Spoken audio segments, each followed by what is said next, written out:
I'd like to begin by talking about something that's happened to me a few times in my life, and maybe it's even happened to you. It probably has some kind of a name. I just call it the cinema moment or having a cinema moment. It normally tends to happen in a certain situations. They're usually of the more extreme variety when you're in a car accident, when you're being mugged, when something usually bad is happening to you. It's a very distinct phenomena that occurs along with these experiences. And the general phenomena itself, this cinema moment, is when something is happening to you and it's almost like you bilocate from yourself and see yourself outside of your body as if you're in a rectangular 16 by 9 frame like that of a movie theater or a widescreen television screen. A lot of magicians they try their whole lives to do these things like astral projection and things of this variety or soul flight. But every once in a while, and this has happened to me several times in my life, it's just so striking when it occurs. Some people have talked, about like it's like time slowed down, and that's not really what this is. Although I have experienced that as well, but this is literally like something is happening to me, and my awareness is either behind me, in front of me, beside me. It's like I have become a passive spectator, but also an active participant in the experience that is occurring to me at the same time. The medium of television and movies have been one of those things, of course. They've been a part of my life for my entire life. Yes, yes, yes. But it is always striking when this cinema moment occurs, just how, when I'm going through it, somehow it is framed in such a way that I can be like, oh, I'm watching myself. I'm here, but I'm also there. I can still move. I can still do things. I still know what's happening in my mind and in my body, but my perception is not where it should be normally. And I can remember every single time that this has happened to me. It's happened 8 times, truthfully, in my life, where a very distinctive cinema moment has occurred. And typically, the situation that is occurring is, yes, it's car accidents. There's one that I had a really awful fall where it occurred. It's always the cinema moment seems to happen when pain is near, just around the corner, and I feel like my life is in peril. Except for one of my cinema moments, and this cinema moment is for me my most profound cinema moment. Now, I've talked about it a little bit previously on the podcast before. I believe I did an episode with Ren Collier in which I discussed this, but I'm going to flesh it out a little bit just because, for one, I need to set the stage for what has been probably one of my most requested episodes ever. But also, I think it's an interesting story because what was occurring truly puzzled me. To this day, I still don't know what happened with this whole experience. And I tend to oscillate between this weird spectrum of, while that was something very definitely paranormal or supernatural, or um, it was because of something I did and it just made something happen, and then I went to sleep and I woke up in the morning and it just I did it myself. It was just me, and then looking back after a whole bunch of stuff happened, and then I just made it up. It was my mind. I chose to play a trick on myself. Regardless what occurred, to the best of my recollection, I was around 18 years old, and I was living at the time in my family's home, which was somewhat rural in a very small town. And by me, small, less than 1,000 people in this place that I lived. It was very rural, foothills of the Rocky Mountains kind of thing. Could see over the trees. It was the tops of the trees. And then there were mountains, right? Very beautiful place. But my parents had something that they were doing where they had to leave the house for 4 or 5 nights or so. And I was old enough at the time, I could take care of myself. I had a job. I was going to high school, but I was also working, so I could take care of myself. My parents just they were somewhere else for like 5 days, and so it was just me and my dog taking care of the household. My brother had gone to university; he'd been there for a couple of years, so it was just Doug. Party time for Doug. Just kidding. It was never party time. I was very lame. I was a very lame teenager and very lonely and kind of angry and depressed. Anyhow, that's a totally different episode. I already made that one. Go listen to Mental Health and the Magician. But certainly one of the things that wasn't helping my mental health at the time, and looking back in retrospect, it was not a good thing, is that I was smoking quite a bit of marijuana in this period of time in grade 12, grade 11, grade 12. I quite liked smoking marijuana and listening to, I don't know, the Beatles and Pink Floyd and Led Zeppelin and all of the dad rock kind of stuff. And I just do it by myself, Yeah, it'd be one of those things where it was something that I did. I thought I was cool, and it kind of took me out of my rather miserable work and school experience that I was having. And so this night, I believe it was maybe the third night, I was by myself. Now, our house was set up a little bit differently, in which the place where we would watch TV was kind of downstairs in the basement, but it wasn't really a basement. Our house was built on a hill. So what we considered the basement kind of went out onto our driveway. So it wasn't really the main floor of our house, but it wasn't really a basement. Our house was built at an angle. I'll just put it that way. And it had these 2 large windows that looked out onto the driveway and the kind of front yard-ish area. So it's getting late. It's probably around 8 o'clock or so. By this point, I am definitely high. Watching movies, watching videos probably. I was obsessed with movies at this time. I just loved watching movies. I would sometimes watch 2, 3 movies a day when I wasn't working at a gas station. So yeah, watching movies. My dog was beside me. We were best friends, my dog and I. Just love my dog. Anyhow, I'm watching this movie, and something seems not right.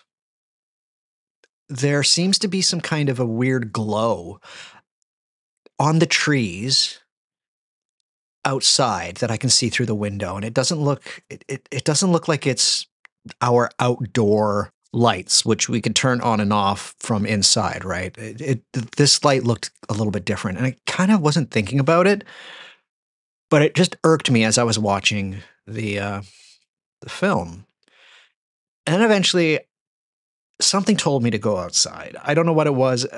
Part of me thinks that it was just kind of like, well, I should probably see what that is, but also I should let my dog out to go to the bathroom. So I, from the basement, kind of opened up the door that goes to our driveway. And from there, my dog can run and go to the bathroom in the trees. But as I got out onto our little driveway pad, I looked up, and there was a bright light, and it wasn't huge. It seemed like, how to explain? It seemed like a floodlight if it was maybe 20 meters away from you, but high up in the sky. It looked like it was pretty far away, and it was just sitting there, motionless, in one place, in the sky. My initial thought in my head was, it's an airplane, because our house was kind of on a path which airplanes would take to land at the Calgary International Airport as they're descending to hit the airport and land. So planes were always kind of flying over our house. They'd normally be pretty loud. So my initial thought was, it's just an airplane, another airplane.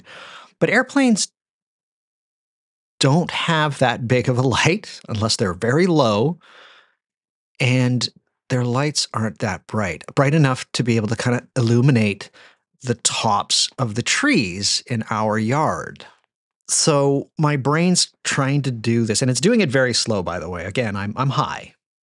Full disclosure, as mentioned earlier, I'm high. But I'm kind of coming off of it. This is toward the tail end. I'm trying to get ready for bed, that kind of thing. I've got school in the morning. So it's not an airplane. My brain eventually figures out it's not an airplane. And then, snap. It's like my consciousness pulls out of my body, and I can see myself with my arms by my side and my head tilted upwards, looking at this bright light in the sky that is, again, still illuminating a little bit the surroundings. And then my dog comes and stands beside me, looks at me, sits down, and then she also looks at the light. And it's the most bizarre thing.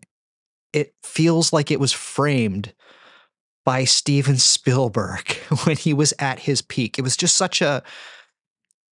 it was placid. It's like, it's unexplainable, but imagine in your mind, and I hope everybody can picture this in their mind, of a 18-year-old teenager looking up with a golden retriever sitting by him, staring up at a light that is casting shadows. And wherever there isn't light, there is just complete darkness. I have no idea how long I was there for. It felt like at least a minute and a half. It just kind of felt like I was outside myself experiencing the cinema moment for about a minute and a half. And then slowly just kind of faded away, and I was back just looking at this light. And I somehow don't remember the next little part, but eventually I just was back inside my house in the basement, and I turned the TV off, and I went to the bathroom, brushed my teeth, and I just kind of went to bed. I went straight to bed. I don't know what time it was. I don't think I slept great. At this period of time, I wasn't sleeping too much. I would just kind of go to bed and just lie there for a long period of time. But my mind was just kind of going over everything that was happening. I was just trying to tell myself I was just high, and it was an airplane, and for some reason the airplane in my memory, something got stuck in my vision. And so the airplane, as it was flying over to land, which wasn't making a noise, somehow it just, because I was high, it just made it seem longer than it actually was. That's entirely what occurred. I called in sick the next day. I didn't go to school the next day. I just stayed around the house because it was very, very bizarre, and it was such an odd feeling. But that is the cinema moment that will always stick with me. That really beautifully framed minute and a half wherein 18-year-old Doug is looking up at what could probably only be called an unidentified flying object, with his golden retriever by his side, who also seems to see it, but is also looking at him to see what he's going to do about it. There have been other moments in my life where I've seen things up in the sky that have kind of been like, oh, okay, that might be something. I don't really know. But nothing carried with it just the complete otherworldliness of this experience. I wasn't scared at the time. I wasn't puzzled. or confused. My mind was just trying to do some kind of calculations as to what might be occurring to me. But when it was over, I was left without any kind of explanation. I had no frame of reference in which to put this experience besides the overly obvious one. It was just a UFO. Simple. And I never really talked to anybody about it, ever. Not until I really started my podcast. But from what I can gather, this experience that I had, I am certainly not alone in what was going on. The takeaways and what they were, those are mine, those are personal. But the experience itself is apparently something that, to this day, holds our fascination. So much so that about 2 to 3 times a week, somebody asks me on either email or Instagram or Twitter, Doug, when are you going to do a show about UFOs? And while the first 3 years of my podcasting, that would happen a little less frequently. In the year 2023, the sheer amount of people wanting me to talk about UFOs has multiplied tenfold. Apparently, there are things happening, yet again, in which the interest in UFOs has increased exponentially. And so that's what I'm going to do. I'm going to talk about UFOs. But for this one, I'm not going to get overly detailed. I'm not going to go through a history. For this one, we are going to be taking a cinematic look at the UFO phenomenon, and I'm going to do my best to be able to frame it in a way for all of you as to why UFOs and all of the things equated with them, abductions, aliens, all of that, are important, because they are. So yes, on this one, it's going to be UFOs, the big picture.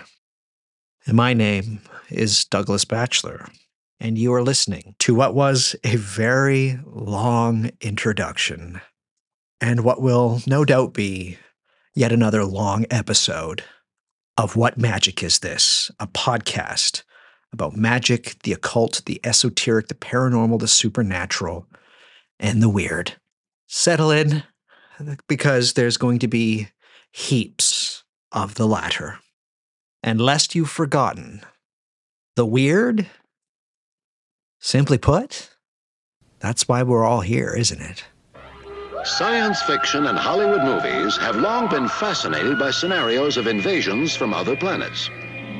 But between 1947 and 1969, the U.S. Air Force actually investigated more than 12,000 reported sightings of unidentified flying objects. In 1952, the Air Force reassured the public that though a few such reports remained unexplained, the threat of invasion was too remote to worry about. We have, as of date, come to only one firm conclusion, and that is that it does not contain any pattern of purpose or of consistency. Purpose and consistency. I want everyone listening to this to keep both of those words, one in each hand, because those two words are perhaps going to be the overall theme of this big picture look at UFOs and aliens and abductions, lights in the sky, visitors in the night, all of this kind of thing, which I'm sure every single person listening to this podcast is aware of. I doubt anybody who has the capacity to download my podcast has not in some way, shape, or form bumped up against or gained some sort of information about UFOs and aliens. It's not possible. It's in our movies, it's everything. UFOs are an aspect of our lives. So much so that I think that these days people are tired of them. I'll give you an example. My show is about magic, the occult, but I also say paranormal, supernatural, and the weird. I have a Patreon in which people can vote on what gets chosen for this podcast's topics. Each episode is a topic. My Patreon supporters get to vote. I have done, I think, 7 of these over the last 3 years or so. UFOs, I think, have been in 5 of these polls, and they've never gotten enough votes to warrant me doing an episode about UFOs proper, in the way that I would normally do an episode, where I'd either have somebody on the show or it'd be me talking to somebody else and we go through the history, Kenneth Arnold's UFOs, But wait, Jacques Vallée says that we've been seeing UFOs and stuff in the sky well before Kenneth Arnold ever saw some skipping stones and up in his aircraft. So I get it. People are tired of UFOs, and particularly, I think my podcast is a safe little refuge for magicians and occultists, those who like that kind of weird esoteric philosophy. This is like their little space that they can go. It's like, we don't want those little green men here. We don't need those UFOs on the What Magic Is This podcast. And it's even more striking that the people that support my show, the ones who are my biggest fans, the ones who could financially be like, Doug, I think you're doing good work, when the opportunity to have me cover UFOs is given in these polls that I run once or twice a year, the majority of them go, thanks, I'm good.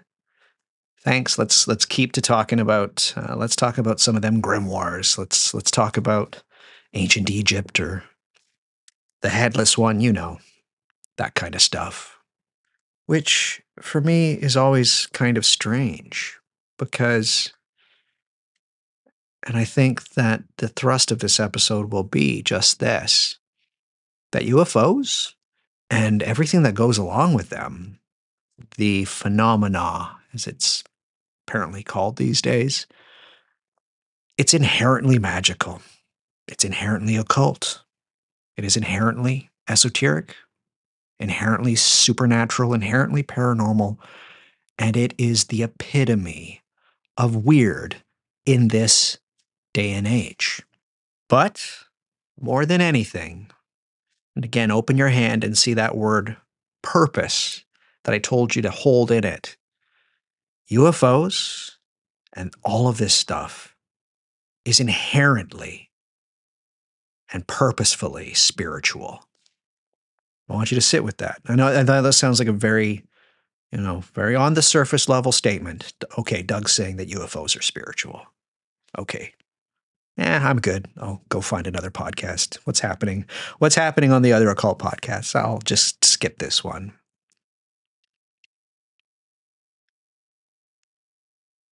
All right, you still here? Okay. All of this stuff that television shows and movies have all been made of is perhaps one of the most unique spiritual aspects of our Western society as it exists right now. And what's crazy about it is that when you look and investigate outside of a Western context, is that such things go without saying. All of this stuff, the phenomena, a lot of times they're just inherently taken as being spiritual or mystical. It's an aspect of their spiritual ecosystem. It's there. All right. Lest I be getting ahead of myself, I need to provide a true backbone, a true format. We'll give the skeleton, the layout, the map to this episode.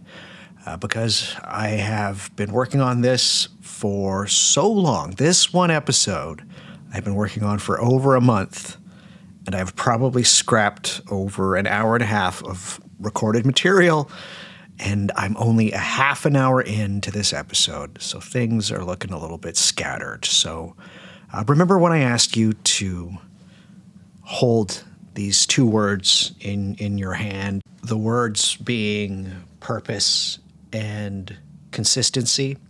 Well, I'm going to need you to grow a third arm so you have a third hand, because there is a third word I would like to add. And these three words are going to make up the structure for the rest of the episode. And that third word is a word that was used by the Air Force voice that from that clip that I used earlier in the episode. And that word is pattern. So we've got three words here: pattern, consistency, and purpose. Allow us to begin when we start to be given certain strange paranormal experiences, and when we as a culture, the West, if you will, begin to start to see these patterns. And so what do I mean by seeing patterns? Well, I'd like to begin by talking about the phenomenon, the things that are being seen and experienced and felt and dreamed and all of this stuff, the things that we hone in on that provide the mystery from which everything else is birthed. It all starts with experiencing phenomena. And as I have just mentioned, these days there's a lot of people talking about everything to do with UFOs and the aliens and the visitors, in which it's called the phenomenon. There's even a documentary called The Phenomenon. I'd like to separate everything. This is an act of being able to look at when we started noticing patterns of phenomena or phenomenons. There's also phenomenas. But for this one, I'm just going to keep it easier because it's a word we can all say, and it also sounds good as a word, phenomena.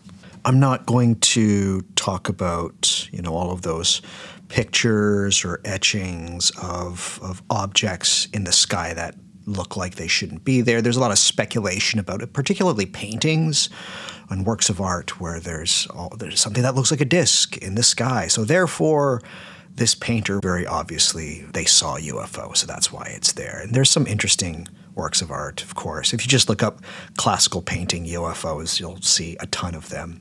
While fun, and while I would love to do some art critique about UFOs and, say, Renaissance paintings, the phenomena and the one from which all of the rest of the phenomenons will spring forth kicks off in earnest on June 24th, 1947, when an aviator by the name of Kenneth Arnold was flying in the Pacific Northwest, to be specific. This is going to be Washington State. He was actually looking for an aircraft, a U.S. Marine C-46, which had crashed in and around a mountain called Mount Rainier in Washington State. And it was while he was flying, he saw 9 flying objects that were flying in a string. There was 9 of them. According to Kenneth Arnold, they were flying at an extraordinary speed. And there were these odd flashes of light that accompanied seeing these 9 objects. What happens after Kenneth Arnold lands is that he shares the story with some friends and some other people, and next thing you know, almost everybody is talking about the things that Kenneth Arnold saw. And in fact, at the very beginning, in the weeks following Kenneth Arnold's interviews, more and more people start seeing things in the sky. And just like every aspect of these patterns that I want to hone in on specifically for this episode, the very outset of the UFO flying saucer phenomenon has some shaky shit happening right from the get-go. And that is the use of the term, and one that still gets used to this day, flying saucer. Now, I don't want to dwell on it too much. In fact, there is a wonderful book that was just released. It's brand new. It's called Saucers, Tracing the Origins of Disc-Shaped UFOs by Chris Aubeck. Now, of course, what goes along with all of this is that there is zero consensus as to how the term flying saucer stuck and whether or not the people, or specifically the person that Kenneth Arnold was talking to for an interview talking about the 9 objects and the description of them. It is said that Kenneth Arnold was describing the motion of these objects as being like flying saucers, and flying saucers in this case being what we would call clay pigeons.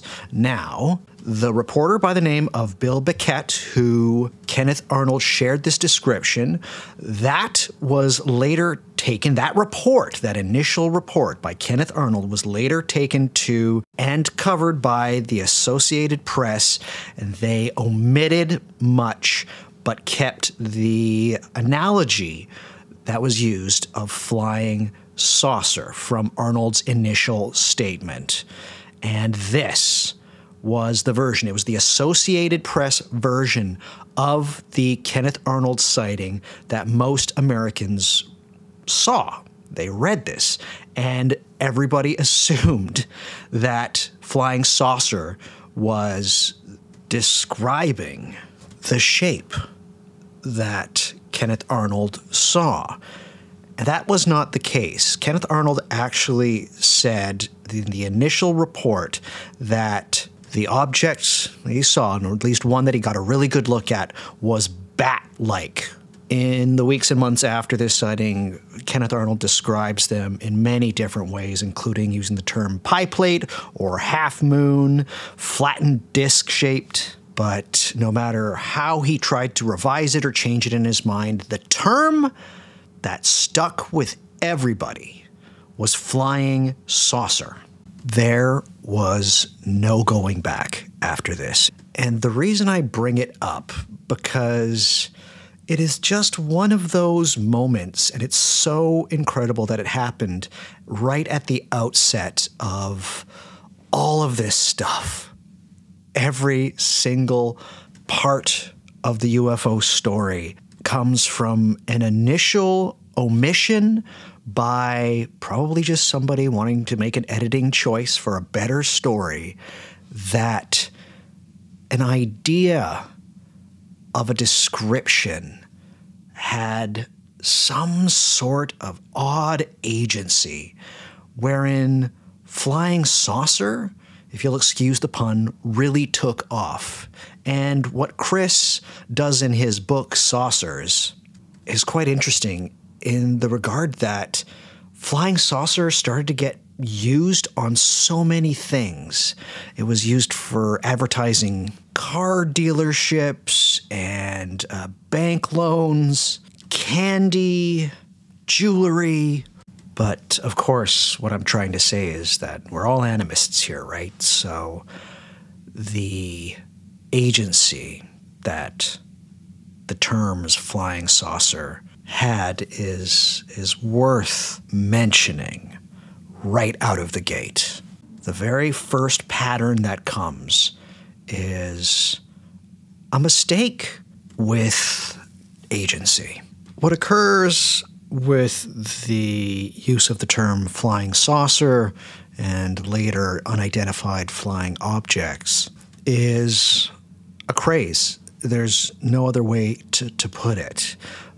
It's very interesting if one wants to study the initial reports of what was happening at the time after the Kenneth Arnold sighting, is that there's kind of a small rock at the top of a mountain kind of thing happening, which somehow gets dislodged. And while initially it looks like it's not very much, as it begins its descent downhill, rolling, starts picking stuff up, starts dislodging other things, and next thing you know, you have a landslide. Something was dislodged by Kenneth Arnold's sighting, and so many other things just started happening.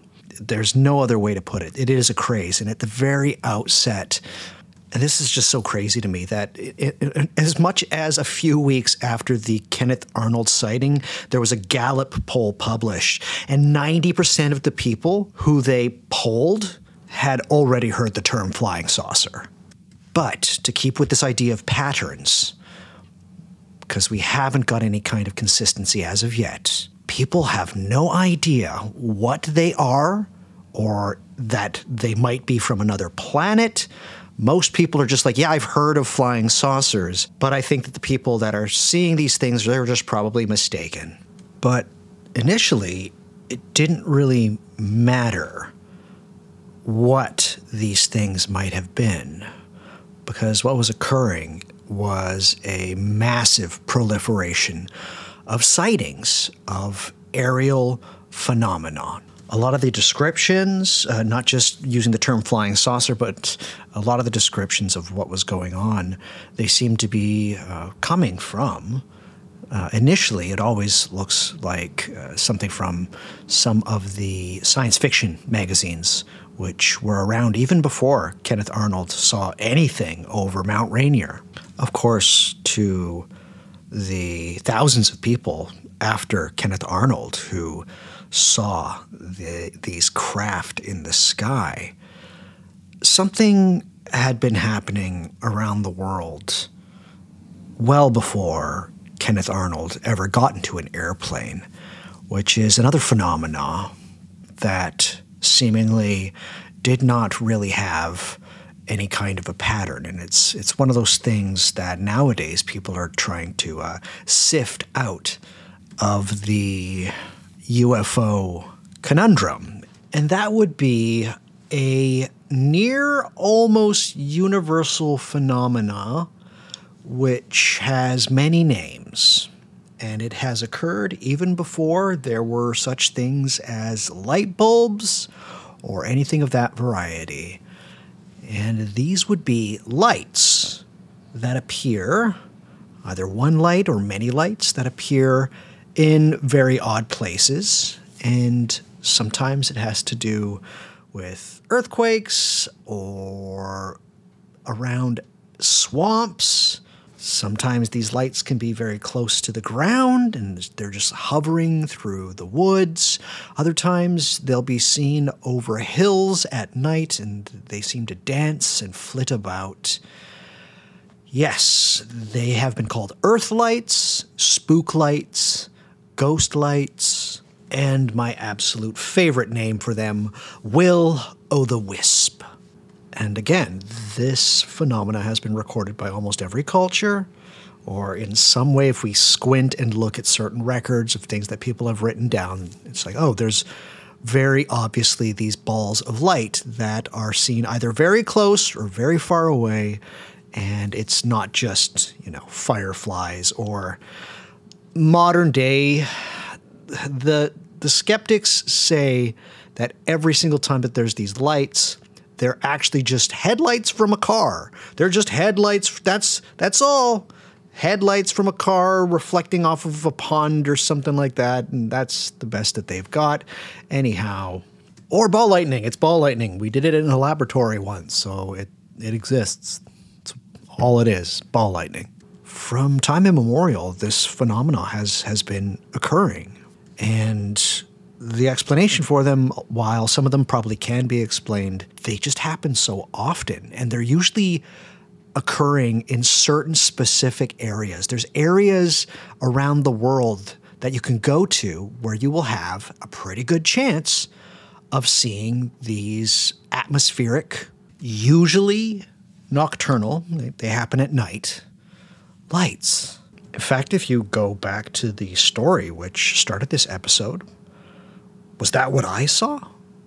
because that's all it seemed to be to me, was a light. Although part of me kind of remembers an outline of perhaps something with a straight edge on it. But that could be something that I added later on. What I remember most about my experience was just the light, the amount of light that was given off, and how blue and soft it was. But it was a light. Apart from people seeing what looked like craft in the sky, as well as have tacked on these lights, mysterious lights that appearing in very specific places, beyond a doubt, the most significant additional pattern that occurs happens within 20 years of Kenneth Arnold sighting those 9 craft around Mount Rainier. And that is the evolving story that these craft that are seen must have occupants, and that these occupants very most likely come from outside of this planet Earth. They probably come from some other place, and that they have the capacity to abduct human beings, to bring them up into these craft, and things happen. And the variety of things that happen, I'm going to talk about in a little bit, just in list form, because there's a whole lot of them, from crop circles to implants. It gets kind of nuts.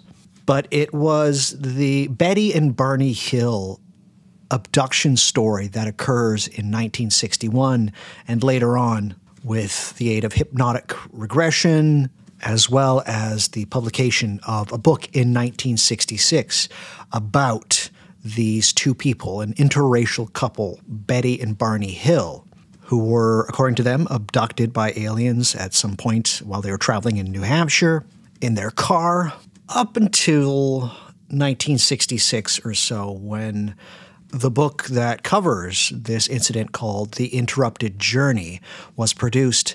The idea of flying saucers and abduction was relegated for the most part to works of fiction. In fact, one of the most notorious cases of alien abduction occurring in art is in a 1952 Looney Tunes cartoon featuring Bugs Bunny and Marvin the Martian called The Hasty Hare, wherein Marvin the Martian does indeed shoot a straight-jacket gun at Bugs Bunny, and next thing you know, Bugs Bunny is on the spacecraft. What occurs after the publication of the book in 1966 and a television special that aired in 1975 called The UFO Incident, Unidentified Flying Saucers, and the confessions and relating of stories involving being taken aboard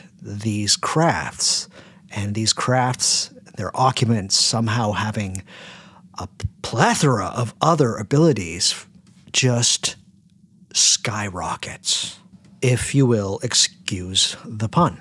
What has been occurring after 1975, and indeed in some instances, such as things like crop circles, we have a load of other things that all get brought. These lingering phenomenons or phenomena seem to all get funneled into a singular phenomena. Things such as encounters wherein people become psychic and have psi abilities and are able to see the future, to crop circles and strange shapes in wheat fields, to cattle mutilation and livestock being eviscerated and cut in ways that seem much too organized to be just animals scavenging, to experiencers saying that large sections of time are completely missing.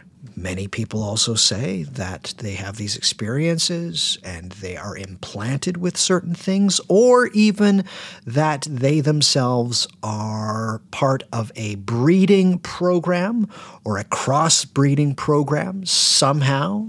It's really quite incredible when one thinks that from a mere sighting of 9 objects, we have somehow got to almost anything that seems anomalous or paranormal that isn't ghosts is now something, one thing, a phenomenon.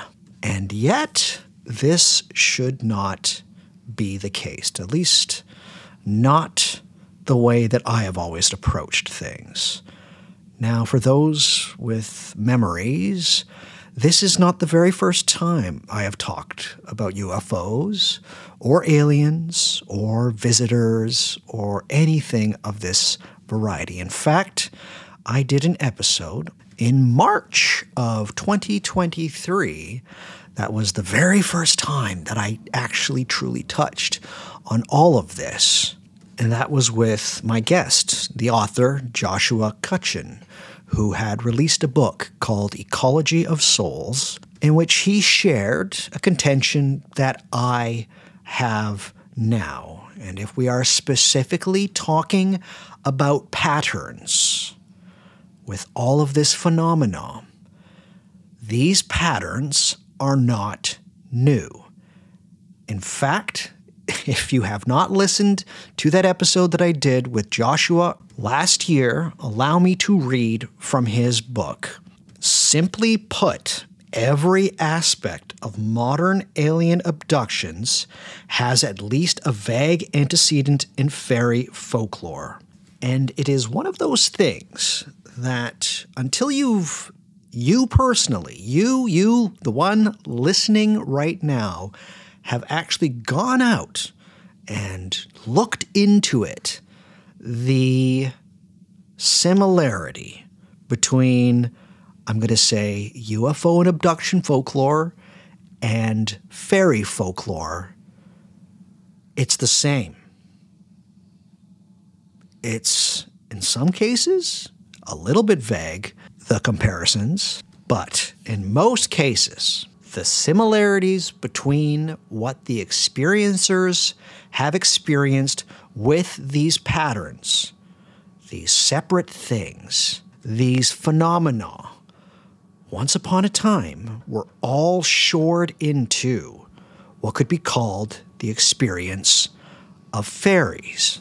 So why am I talking about this, and why have I decided to have you hold in one of your 3 hands this idea of patterns?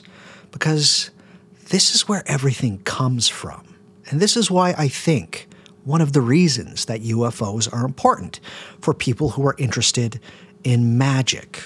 While there is certainly an absolute overabundance of experiences, and while a lot of them do seem very similar, there are always things to be taken from the stories of these phenomena and how they're viewed through the specific society and culture in which they are found.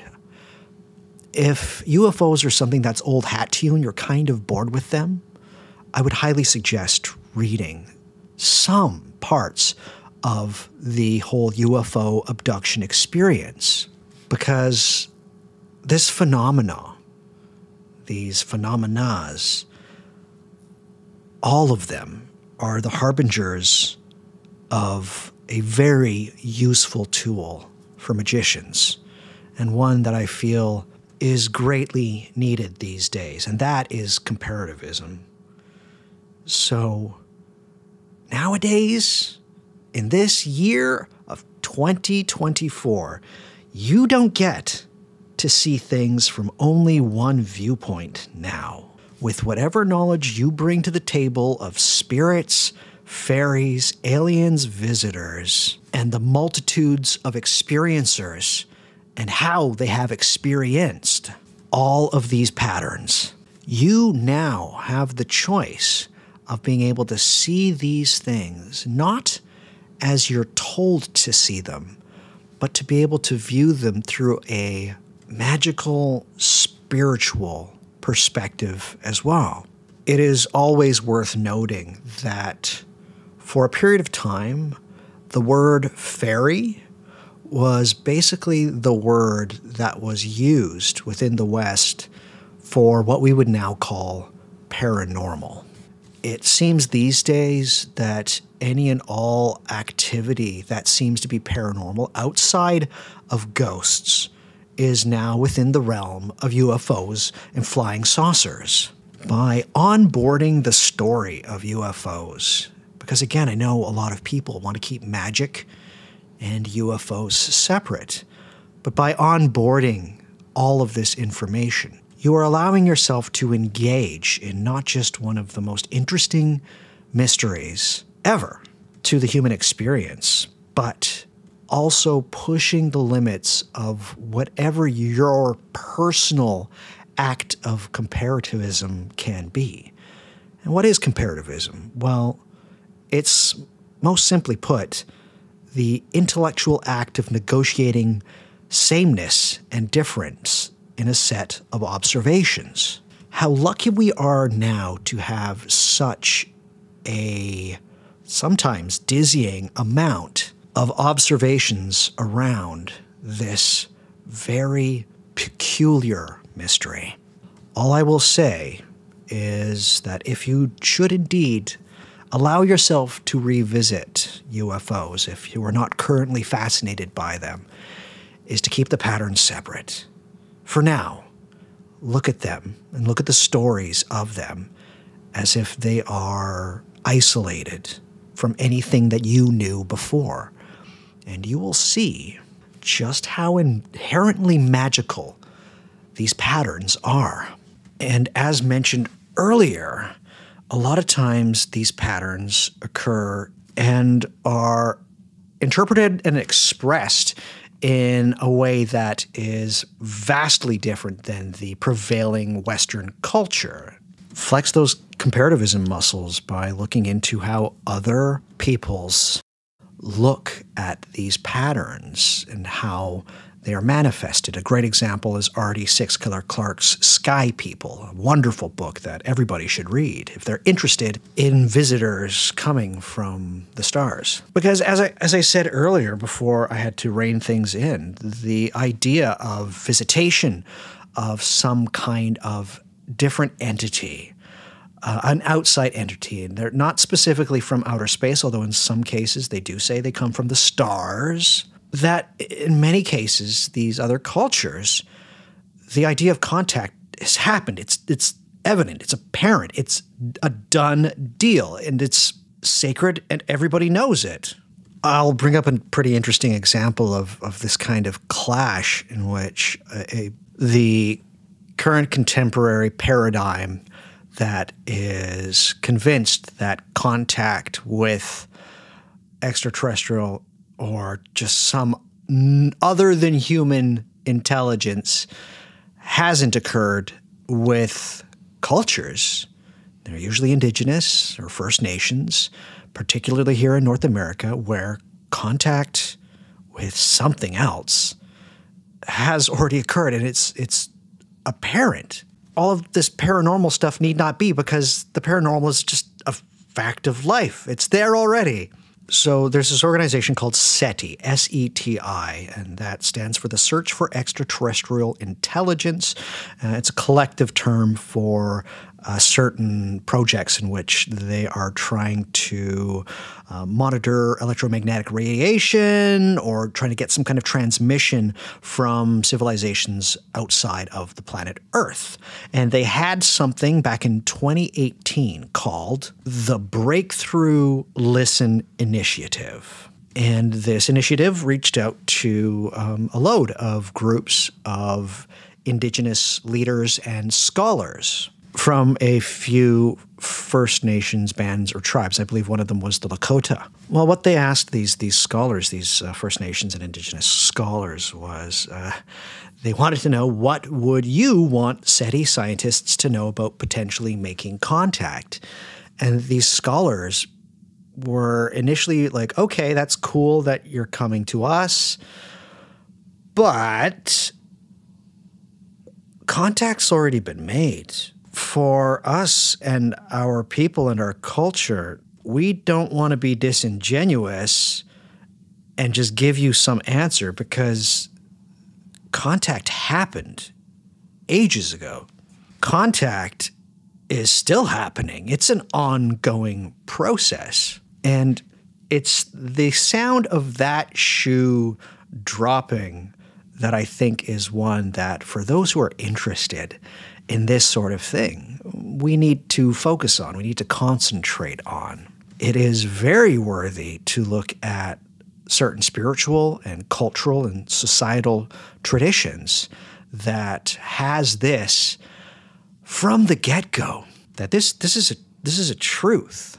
But it's worrisome because through a comparative lens of this whole situation, what can be gleamed is that there is a very specific way in which the prevailing paradigm wants contact to happen.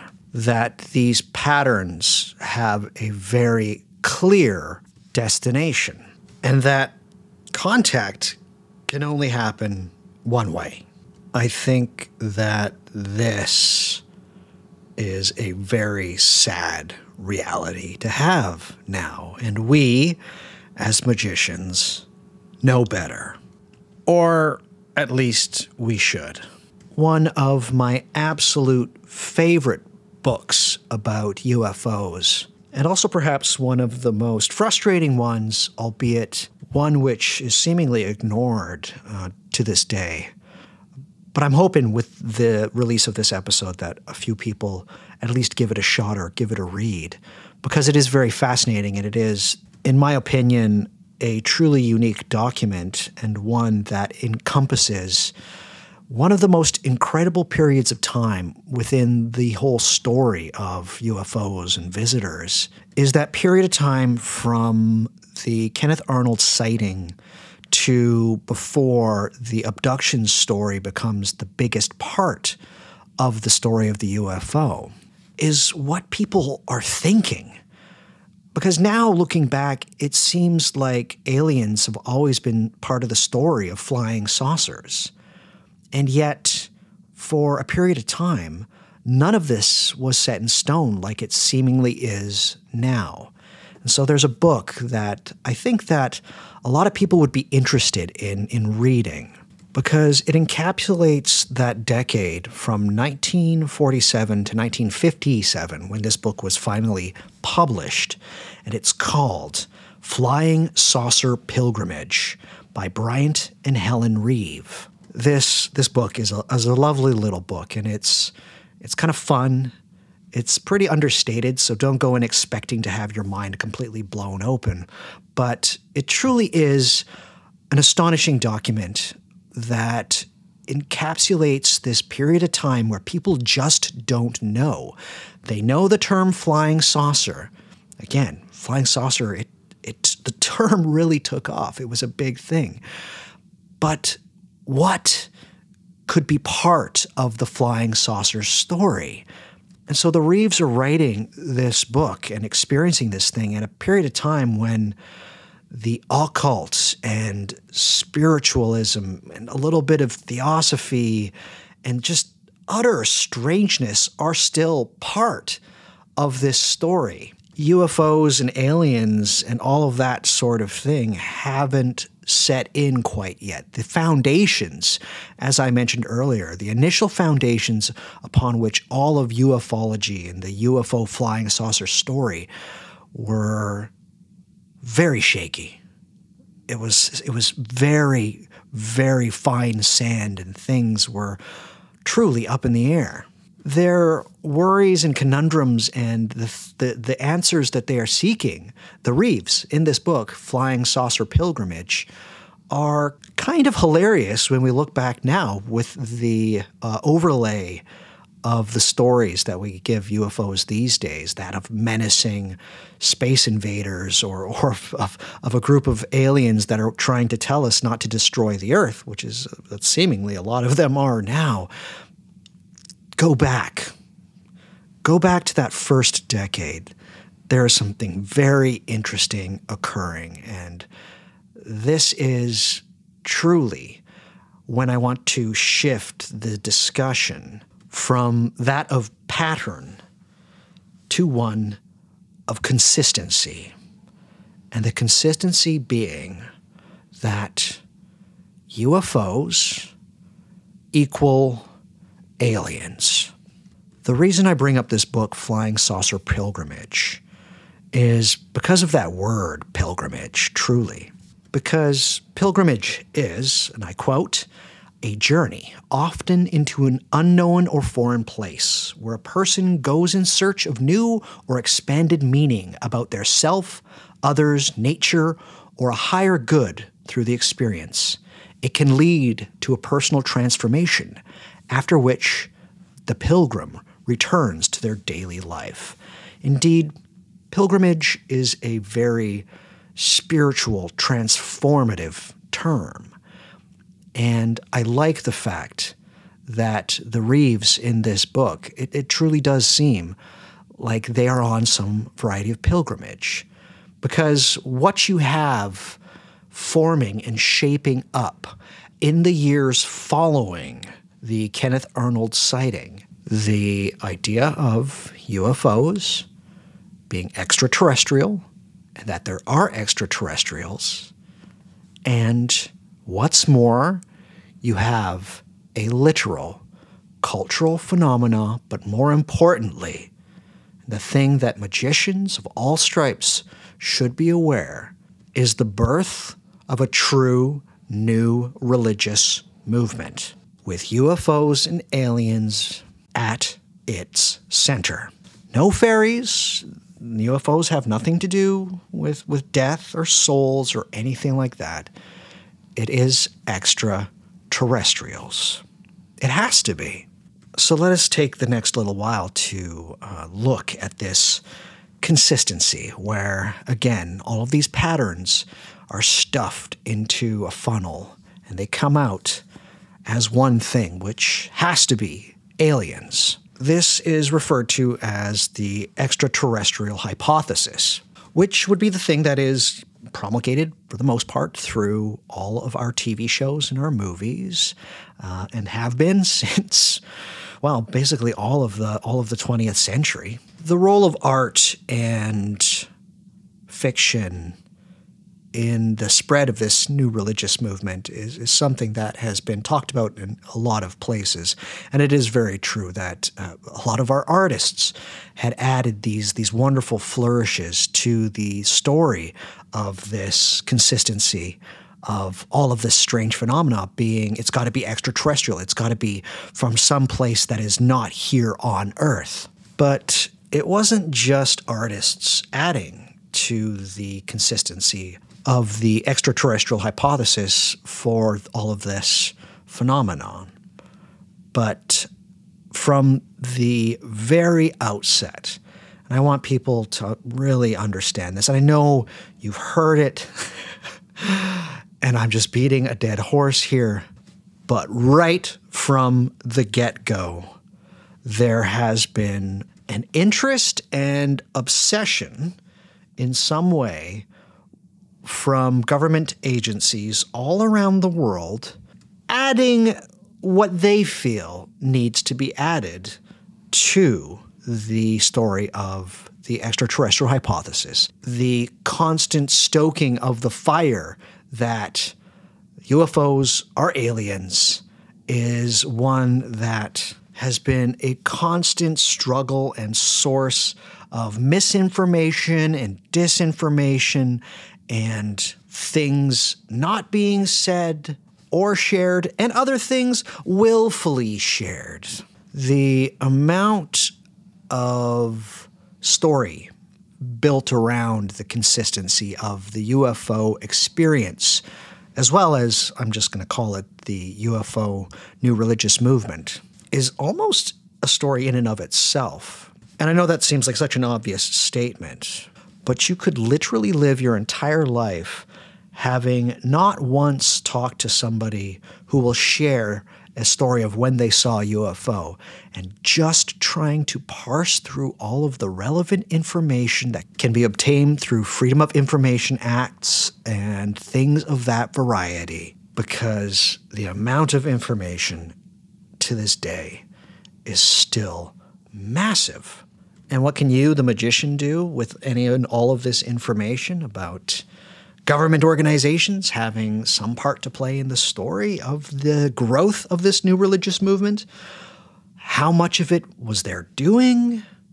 Well, I think it would be safe to say that one of the, if not the, most major player of the story of how these phenomena become just about one thing has to do with these government agencies. The part they play in the story cannot be understated, and anybody who talks about these things, as far as the extraterrestrial hypothesis, that does not include some kind of consideration for the impact of any number of alphabet agencies that you could conjure from the top of your head, FBI, CIA, NSA, any of them, are not accounting for one of the largest parts of the story. And indeed, this allows me to direct your attention to perhaps one of the most astonishing books one can read. And it's truly one of those books where, before anything, when people ask me about anything to do with UFOs, particularly about UFOs, less so the alien abduction stuff, but more to do with UFOs, I tell them about this book, and that should be probably the book you read first. It is a book called Mirage Men by Mark Pilkington. He's a British author. Basically, what the thesis of the book is, and what it tries to convince the reader of, is that there has been intervention in the fact that government agencies have been trying to provide folklore for the UFO phenomenon as a way to deflect or draw attention away from whatever they want you not to look at. There is a documentary that you can watch. It's also good, but I'd really suggest reading the book because it starts off quite wonderfully, in which the author, Mark Pilkington, basically says, I saw a UFO. There's something really weird that happened. But there's also this other part of the story. To go back to something that I said earlier, because 2023 was the year in which the amount of people that asked me to cover UFOs it went through the roof. I had so many people asking me to do this episode that's happening, that you're listening to right now, has most likely been due to what we can call disclosure season. And we call it a season for those of us who, follow the UFO story and the story of these crazy phenomena, that it almost comes up regularly, almost like a season. So what we have currently going on right now is yet another disclosure season, in which disclosure is basically this idea that the government of any given nation, but particularly in this case, it's the U.S. government, knows more about this phenomena than they're letting on. And there are members of these organizations, or former members, former people working for some of these government organizations, that have seen things, heard things. They have some kind of story to tell. And so there are government hearings. Anyways, it's a big to-do. It's a season in which perhaps we might finally solve the mystery, or at least learn a little bit more about what the authorities that are in charge of running everything where you live knows something about what might be going on with this age-old mystery. With those patterns, the current disclosure season is quite a big one, and it's still kind of going on. And there's, as usual, just as much muckraking and mudslinging and name-calling and people castigating each other with some very harsh language and words used. Each season we have the players. There's always, heroes and villains and jesters. Everybody seems to have their part, and it all happens. And when it happens, it always seems like it's just happening for the first time. It's like this disclosure season is new. But it's not. Just like how we thought the UFO stuff was new. But it's not. And it's during these times when everybody seemingly has an opinion about UFOs and the whole shebang that I like to go to some of those people whose works I think are very important. And one of them is the author of Mirage Men, Mark Pilkington, who in 2 tweets basically summed up absolutely everything to do with the consistency of the phenomena, this whole idea of extraterrestrial craft and aliens. And it's a really remarkable thing, and I really hope that people don't think I'm making a mountain out of a molehill, but I'm going to share what Mark Pilkington shared on Twitter, because truly, brevity is the soul of wit. Now, before I share this quote, these tweets from Mark Pilkington, author of Mirage Men, something that has been happening is that UFOs are now being called UAPs. So some people have asked me, like, Doug, what do you think of the name change? I honestly don't give a fuck. I don't. So we've gone from unidentified flying objects to unidentified aerial phenomenon. Truly, if somebody's twisting my arm, UAP seems, more on point for me. But man, the UFO is just such a cool thing to say. UFOs. I'm a bit of a traditionalist. UFO. Anyways, here is what author of Mirage Men, Mark Pilkington, has to say. Goes, very brief thoughts on the UAP hearing. A new religious movement was exploited as a disinformation and psychological warfare tool during the Cold War, became a much larger religious movement, and is being exploited as a disinformation and psychological warfare tool, plus money. While it's clear who is driving the current push, he's talking about the current disclosure season that we are going through right now, fueled by the religious and cheered on by the defense and entertainment industries, other organizations are watching, benefiting from, and making the most of what is going on. All of them are human, not all of them are friendly. That, to me, is something that can just be sat with and contemplated, because it's not the first instance in which this kind of stuff has happened. Authority structures have always been fascinated by the unexplained and the seemingly spiritual. It's so unfortunate that for something as wonderful of a mystery that we have with all of these experiences that are being shared and the phenomena itself, whether you have yourself actively been a participant in something truly anomalous. Because I know a lot of you have. I know I'm not the only one who has seen a light in the sky. But yes, it is unfortunate that when disclosure season seems to occur, when the volume on UFOs and visitors and aliens gets turned up, that I usually go towards the skeptical, not the shithead skeptics like, Michael Shermer or people like that, but the people who know the history of the elements of government interaction in the whole shebang, as well as the history of how this new religious movement got rolling and how it was utilized. Because usually what occurs when all of the dust has settled from disclosure season is just how much exploitation there is across the board for anything involving the story of UFOs and aliens and visitors. In fact, there's a great book that I read while doing research for this episode, and I'd like to share the name of it because it's just a wonderful title.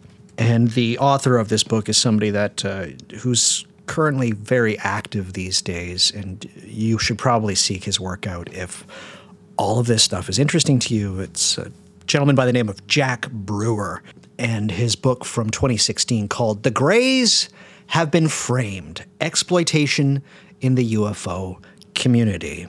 It is a somewhat humorous, sobering investigation with some very interesting perspectives. I don't want to give away too much. One of the more interesting ones is, I'll just say this and put it out there for those in the know as a tantalizing crumb. Perhaps you might pick this book up. But riddle me this. What was going on at McGill University between 1957 and 1964? Where is McGill University? And also, where were Betty and Barney Hill driving from while they were on their way back home to New Hampshire? Anyways, tantalizing as that is, I also need to provide a little bit of context because, again, my shows are somewhat introductory. The title of this book, The Greys Have Been Framed. Well, the Greys, of course, are a species of alien. They're the alien that pretty much all of us know. You've seen them before, those giant bug almond-shaped eyes, 2 little slits for a nostril and a little slit for a mouth. They have long, lanky limbs. They are usually naked, and their skin color is generally very gray. By the way, that description could have equally applied to some people's physical description of fairies.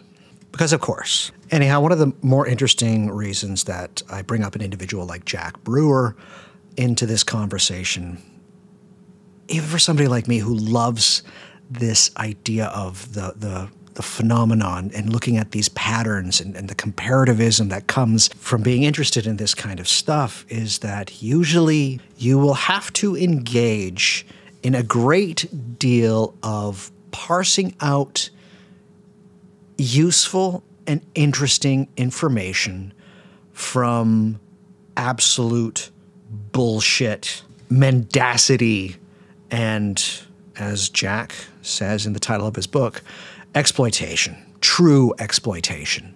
And if you're up to the task, like I know some of you should be, because I do want some of you to have a closer look at UFOs and visitors and fairies and everything that comes with the paranormal as a consequence of listening to this episode, is that this song and dance of trying to deal with those who say that they have something real to share, some true evidence, and those who are just trying to have something that make them in some way important.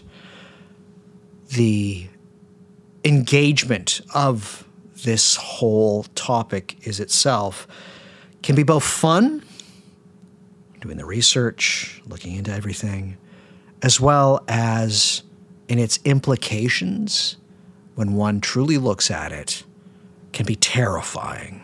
Remember what Mark Pilkington said in his second tweet.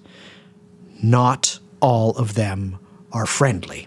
The greatest obstacle that contemporary ufology has at this moment is that the skeptics are, at this point, right. There is zero evidence of anything nuts and bolts that says that this phenomena exists in a true material sense. And I know perhaps there's some people that will write to me as a consequence of saying that. By all means, bring it on. But let me just save you some time here by saying that, again, if you want to engage on the UFO front in some kind of a spiritual, magical way, you have to immediately dispense with the idea that these things are extraterrestrial and material. that has to be thrown out of the window right away. Sorry, everybody. Also, just as a quick aside, and this is specifically about disclosure season that's occurring right now in 2023, 2024. It kind of truly started a few years ago, but we're still in the middle of it, or at least it seems like we're still in the middle of it. But that there's been this talk of non-human intelligence, that some of all these organizations, the powerful ones, the mysterious ones, the scary ones, have had contact with non-human intelligences. And of course, we here on this side of the table, being the animist magicians that we are, and I hope you are truly, the ones that like interacting with spirits and deities, the idea of non-human intelligences is apparent. It's shouldn't even be up for questioning, truly.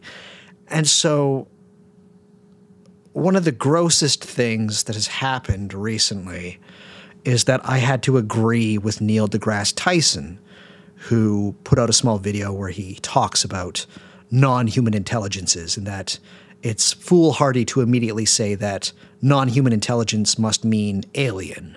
I absolutely hate the fact that I had to watch a Neil deGrasse Tyson video where I've been like, yeah, he's right. He's right. Terrible. Disgusting. But he was right. So back on track here. Let's talk a little bit more. Once we have taken this ETH, the extraterrestrial hypothesis, and we have taken it and examined it from every angle that we have up to this point, we just see that very shaky foundations under which it came about.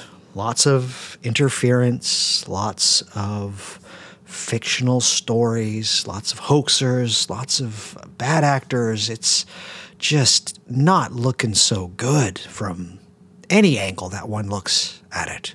So we take this nuts and bolts ETH, extraterrestrial hypothesis, and we have lovingly held it to our chest for a little bit because the idea of extraterrestrials is awesome. And they're there.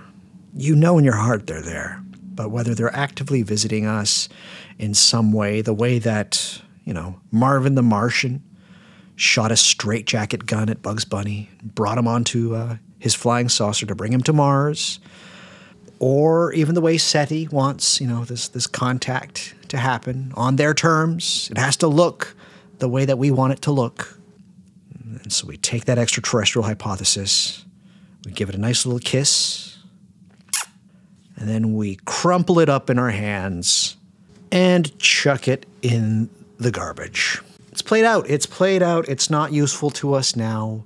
What else do we got? Well, my current new favorite, and I say favorite in a highly sarcastic manner, is something that seems to come around almost with as much regularity as disclosure season does, and that is by solving the extraterrestrial hypothesis and the real materialism way of viewing these patterns of phenomena by straight up holding hands with another aspect of the paranormal, and that is what is called the CTH, or the crypto-terrestrial hypothesis. That's right, these aliens, these visitors, well, they're cryptids now. They're like Sasquatch and Bigfoot, and in a way it's kind of funny to me because, I live in the Pacific Northwest now, home of Sasquatch, and home of the Unidentified Flying Object, of course, Washington State, Mount Rainier. So, keep the Pacific Northwest weird. It's where, it's where all the good paranormal stuff comes from. What do you got out east? You got, the Jersey Devil? Boring. How about Central? Yeah? The Mad Gasser of Mattoon? Pfft, whatever. we got them UFOs and Sasquatch out here, so yeah. Let's put that on a stamp or something. Anyhow, yes, the visitors, this phenomena, all of this stuff, the way that some people, including somebody whose work I really enjoy, just recently, I think in the last month or so, this is January of 2024, is a thinker, philosopher, author by the name of Bernardo Kastrup. I've talked about him. He's very big on the idea of idealism, and that consciousness being fundamental to all kinds of reality.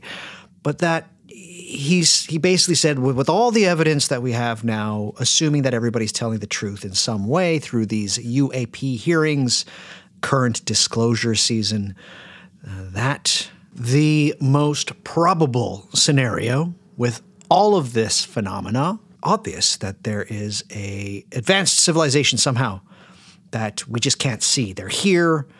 They're not extra-dimensional. They're just really good at hiding, that they have technology that we can only dream of that allows them to be able to stay hidden. Perhaps their civilization, even though it was somewhat advanced, that there was some kind of an apocalypse for them, and there's just a few of them remaining, and that's why they are so elusive. Suffice to say, this other side of the materialism coin of all of these phenomena being that of, it's not extraterrestrials, it's older advanced terrestrials. Dare I say it, this explanation, this hypothesis, don't impress me much. It's not very useful, nor is it very interesting. So we take this one too, and we don't hold it to our chest because it's kind of weird, and it kind of just is, as fun as it is, we can laugh, we can smirk. We take it, we take the CTH, crypto-terrestrial hypothesis, and we give it a nice crumple up as well, and it goes in the garbage too.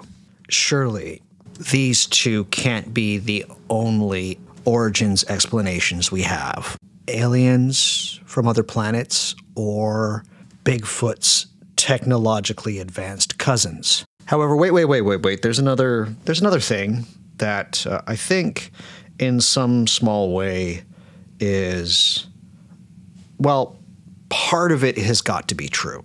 Truly, part of it has to play in to some degree, in that these experiences and the phenomena itself it's us doing it. It's us somehow having some kind of strange dysfunction within how we process certain events. And this is not to say that we see a light in the sky that's an airplane and then our mind just makes it into a UFO. That there's truly some way that perhaps remotely induced through, say, some kind of weapon, or it's neurological, or it's psychosocial in some way. That last point also is, it just gives me an opportunity to bring up Carl Jung. One of the last things he wrote was about UFOs, and it's a really interesting read.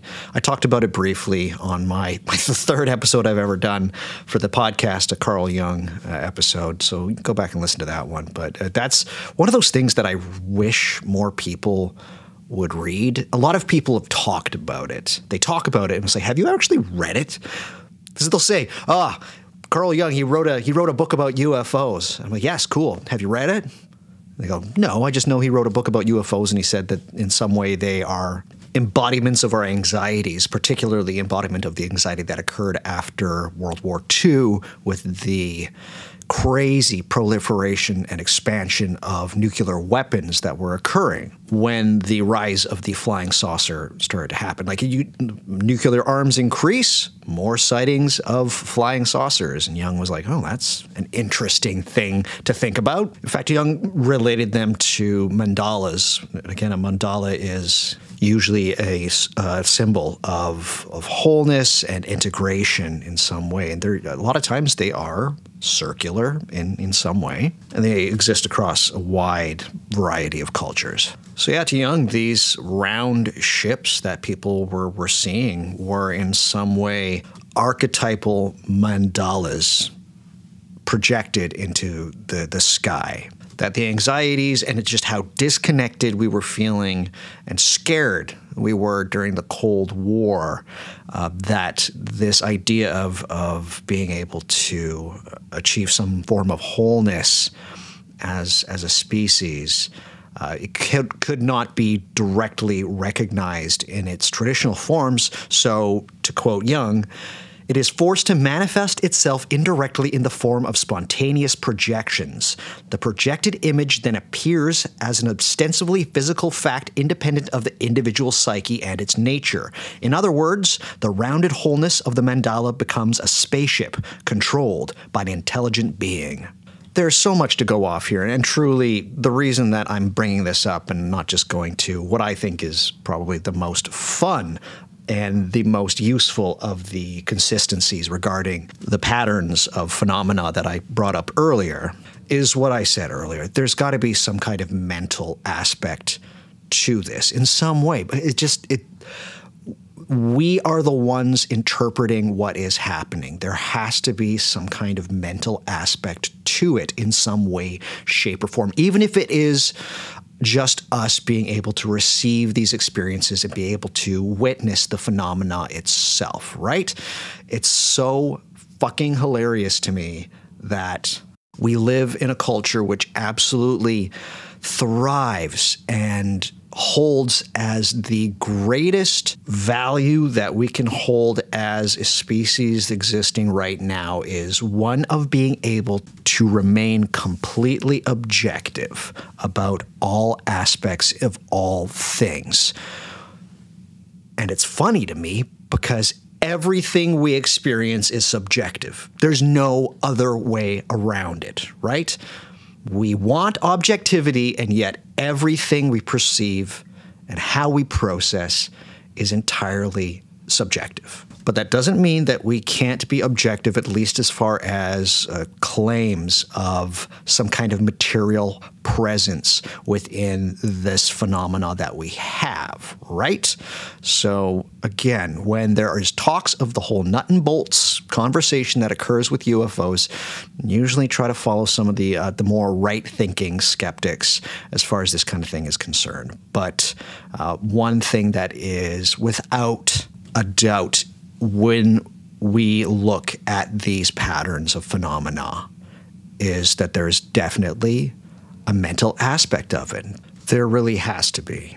And there are days where, speaking personally, sometimes I think it could be 100% of it. These days don't happen very often, but there are times where I just go, man, maybe it is literally just us. And this is an opinion that also was brought up by Joshua Cutchin. I believe he brought it up in our episode as well. But again, because these experiences are happening to us, there has to be a mental component to this phenomena as well, in some way, shape, or form. This life's dim windows of the soul distorts the heavens from pole to pole and leads you to believe a lie when you see with, not through, the eye.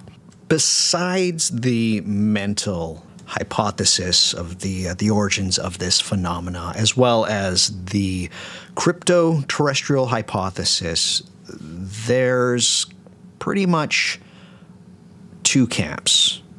The big ones, the two really big ones. There's the ETH, extraterrestrial hypothesis. That's that physical nuts and bolts. And then, as the yang to that yin, we have the consistency that I believe at this point, this juncture, I would say perhaps not the most popular, certainly not the most popular, but it is gaining some ground in some way, shape, or form, and has been over the last 30 years or so. But for those of us who are magicians and occultists, we have the consistency that I think is most befitting. And so this is where we open the door and let in the ultra-terrestrials. The IDH, as Joshua on our episode very eloquently put it. This is the idea that perhaps what is happening in some way, shape, or form isn't entirely of this world. Perhaps it is from a different dimension or, huge air quotes, plane of existence. And that the phenomena of flying discs or craft in the sky, even things like the alien abductions, the whole shebang. Remember that all of the stuff, all of the phenomena funneled through into that little pill that most people swallowed to believe are visitors from other planets is not new. This stuff ain't 20th century stuff.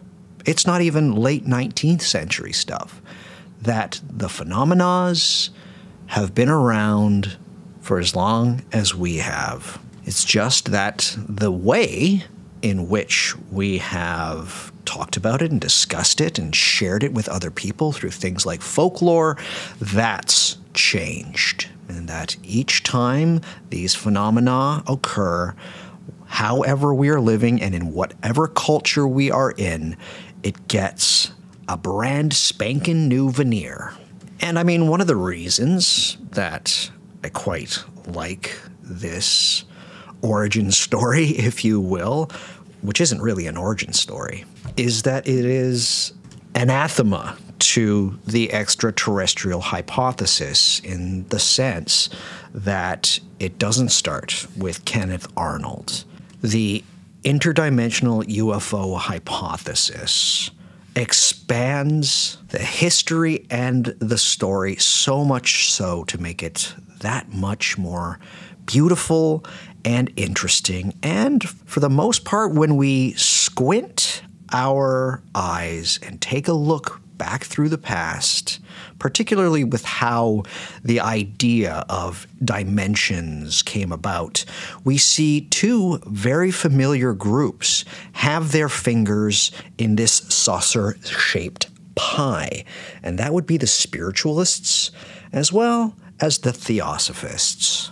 And as much as I would love to turn this episode into a point-by-point breakdown of the idea of dimensions and metaphysical phenomena which possess a fundamentally different relationship to space-time. For the sake of time, I can't do such a thing, and with apologies to Meade Lane, I'm going to talk about two figures specifically. Briefly, but specifically. The first of which is somebody that hopefully everybody who listens to my show knows the name of. In fact, I would hope that both figures I'm going to talk about briefly here you know of. The very first is John Keel. Now, to go with something that I talked about a little bit earlier, which is this idea of UFOs being a wonderful exercise in comparativism, somebody who doesn't get talked about enough as far as what kind of ways of comparing phenomena and history and all of these things that go along with the UFO story is John Keel. A lot of it goes to the second figure that I'm going to talk about. Everybody probably knows who that person is anyways. But John Keel, in his own way, did some amazing legwork, and it is very lovely to see that these days his name is coming up a bit more, and people are starting to give him a bit more credit. I've loved John Keel since I read a book of his called Our Haunted Planet. First of all, what a title. Book is, I was very young when I read it, and it was a big book for me. It was a very important work for the young Doug Batchelor. Literally picked it up from the Calgary Public Library on the title alone, and yes, fell in love with this individual by the name of John Keel. He was a journalist and lifelong bachelor. I just have to throw that in. From New York State. Not to just keep hovering in one spot for too long with this. John Keel, from all descriptions, he sounds like the kind of paranormal and supernatural investigator that you all have in your mind, you know, a guy who's wearing kind of like a tweed jacket, and if you go over to his apartment, it's apparently just an absolute mess. It's got those pictures on the walls held up by thumbtacks and just books everywhere. And they don't look like they're organized in any way, shape, or form. And every book's got at least 6 bookmarks or Post-it notes in each and every book. Every cover is dog-eared, and that's John Keel. That paranormal investigator journalist that you have in your mind, that's John Alva Keel. So just a little bit of context, because truly I would love to do a full episode about John Keel at some point. And who knows, if this episode is popular and I get some feedback, I certainly will do that. But he produced a book called Jadoo, which was about him going to India in search of the Yeti and the fakirs who could do Indian rope tricks and other forms of mystical magic. And it wasn't so much as he was trying to debunk them, but he was just very skeptical about them. He was trying to learn the ways of which magic is and illusions were practiced and portrayed and presented in the Middle East and in India. So he produced this book, Jadoo, and then he was a journalist, so he wrote over 150 pieces in newspapers and magazines. So he directed his attention to, because he'd always been very fascinated by Forteana. Fortean, he was a Fortean. So if you haven't listened to my episode about Charles Fort, you gotta, because Charles Fort is the absolute best. Anyhow, and John Keel truly considered himself a Fortean, but he eventually started looking at these phenomena. So all of the things that we've been talking about, less so the whole abduction thing that hadn't really taken off by the time John wrote a book called Operation Trojan Horse, which is a hell of a read as well. But as he was studying the UFO phenomenon, he came up with something called the silent contactees. And these were people who had seen and experienced this phenomenon in some way, and they didn't want to go public with it. Like, they weren't trying to find any kind of publicity. They were just people who said that they had the experience. And what he noticed is that there was a ton of similarities in the stories, independent of what people had seen or heard from movies or from newspapers of eyewitness accounts of UFOs and flying saucers. Keel did something very interesting where pretty much the first time, and I think he should get more credit for this, is that he said that the secret of these experiences aren't in the experience itself or in the objects that are being seen, but for the most part it has to do with the experiencers, the people who had actually been the eyewitness to these accounts. That's the most interesting aspect to look at. And what he basically said is that with all of the strangeness of these phenomena is that they very obviously don't have anything to do with aliens from outer space. There's trickery involved. There's deception, and there is a broad range of phenomena that are pointing at something grander and bigger and something far more perennial than just what had occurred since the Kenneth Arnold sighting. These experiences were more reflective than anything else, and they reflect back to the experiencers whatever cultural assumptions or religious beliefs they themselves bring to the table. So Keel basically did what we just did earlier. He took a look at this extraterrestrial hypothesis and he crumpled it up and he chucked it away, and he was one of the most interesting figures to basically take that extra step and say that this is far greater than we can comprehend. He said, I quote, "The flying saucers do not come from some Buck Rogers-type civilization on some distant planet. They are our next-door neighbors, part of another space-time continuum where life, matter, and energy are radically different from ours." He gets a bit more specific elsewhere, and I quote again, "The UFO phenomenon itself is only one trivial fragment of a much larger phenomenon. It can be divided into two main parts. The first and most important part consists of the mysterious aerial lights which appear to have an intelligence of their own. They have been observed throughout history. Often, they project powerful searchlight beams towards the ground. Persons caught in these beams undergo remarkable changes of personality. In religious lore, being belted by one of these light beams causes mystical illumination.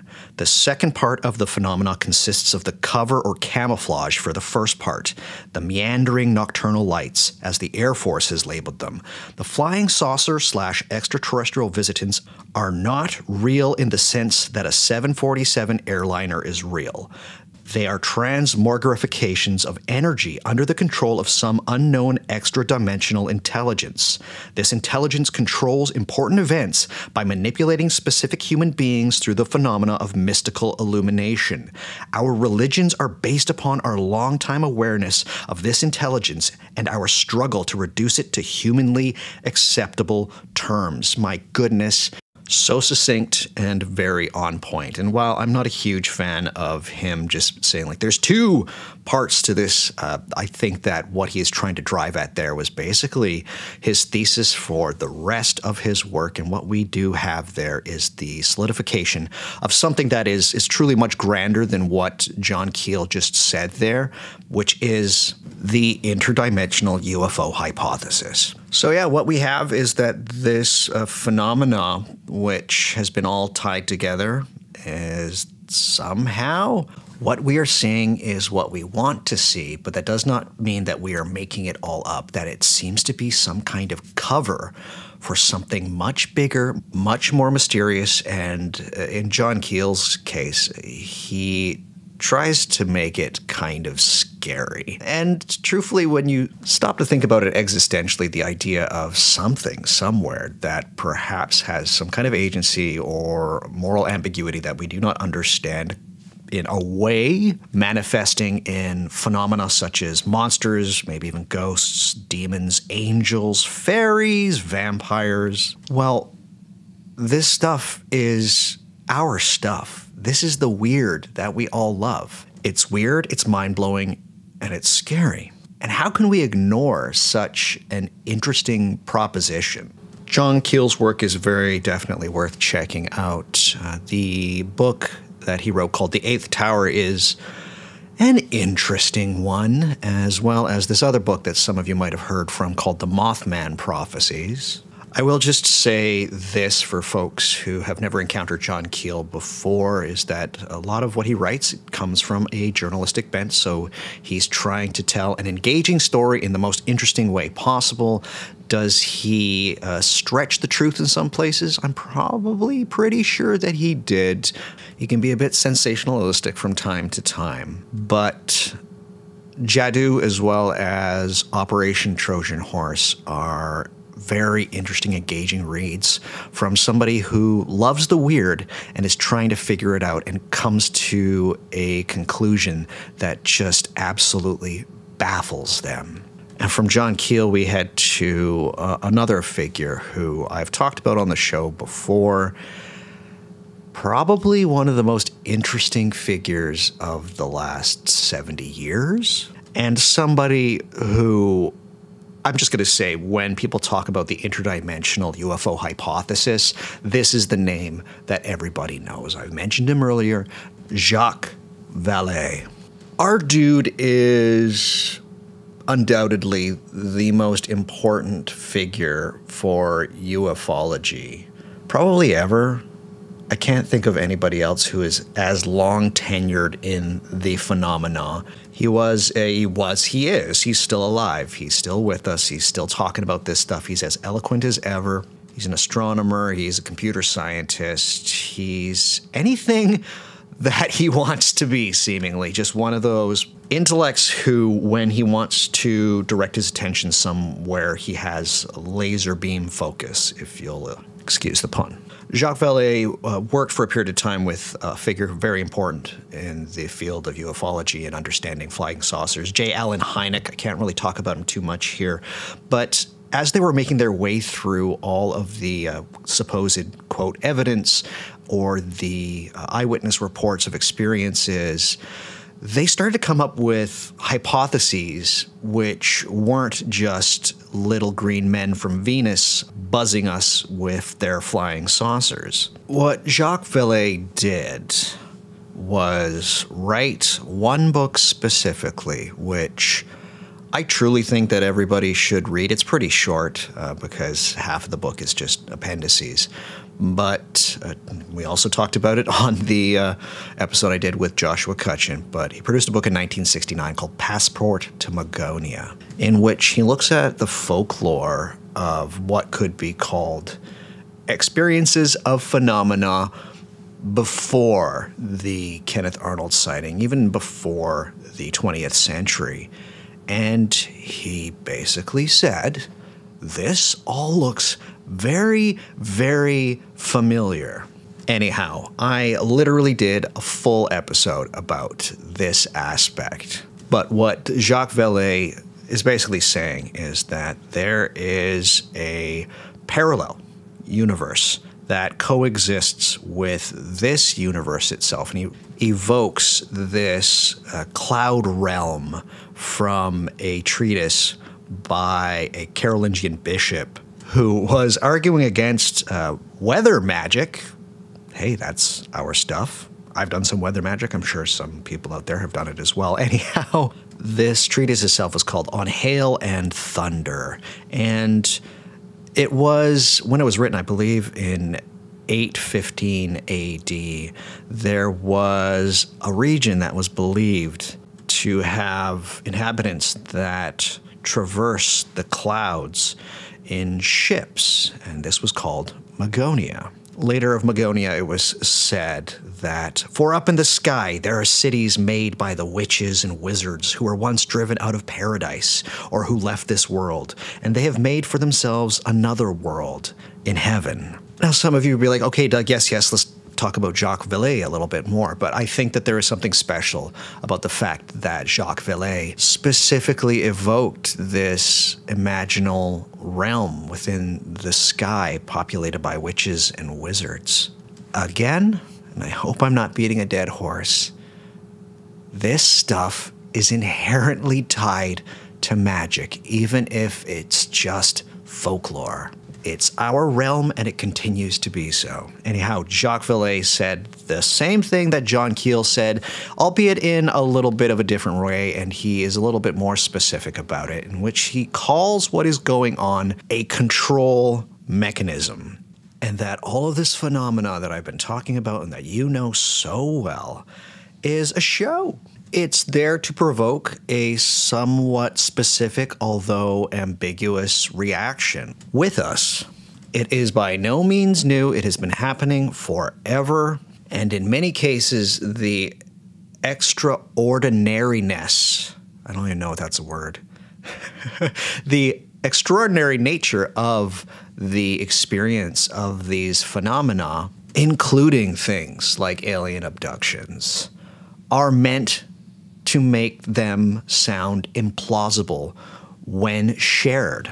This shit sounds crazy, probably for reasons. Those who have had contact with beings as well relate the fact that the closest thing that we have to compare the entities and how they wish to make contact with us has less to do with Hollywood's portrayal of extraterrestrial beings and is far, far closer to basically the trickster archetype that occurs through pretty much almost all mythologies and traditions around the world. I mean, there's no such thing as a universal, but tricksters are pretty damn close. What I love about Jacques Vallée's work, and it's funny because I see it coming up a lot more again recently with, of course, what has been happening in the United States,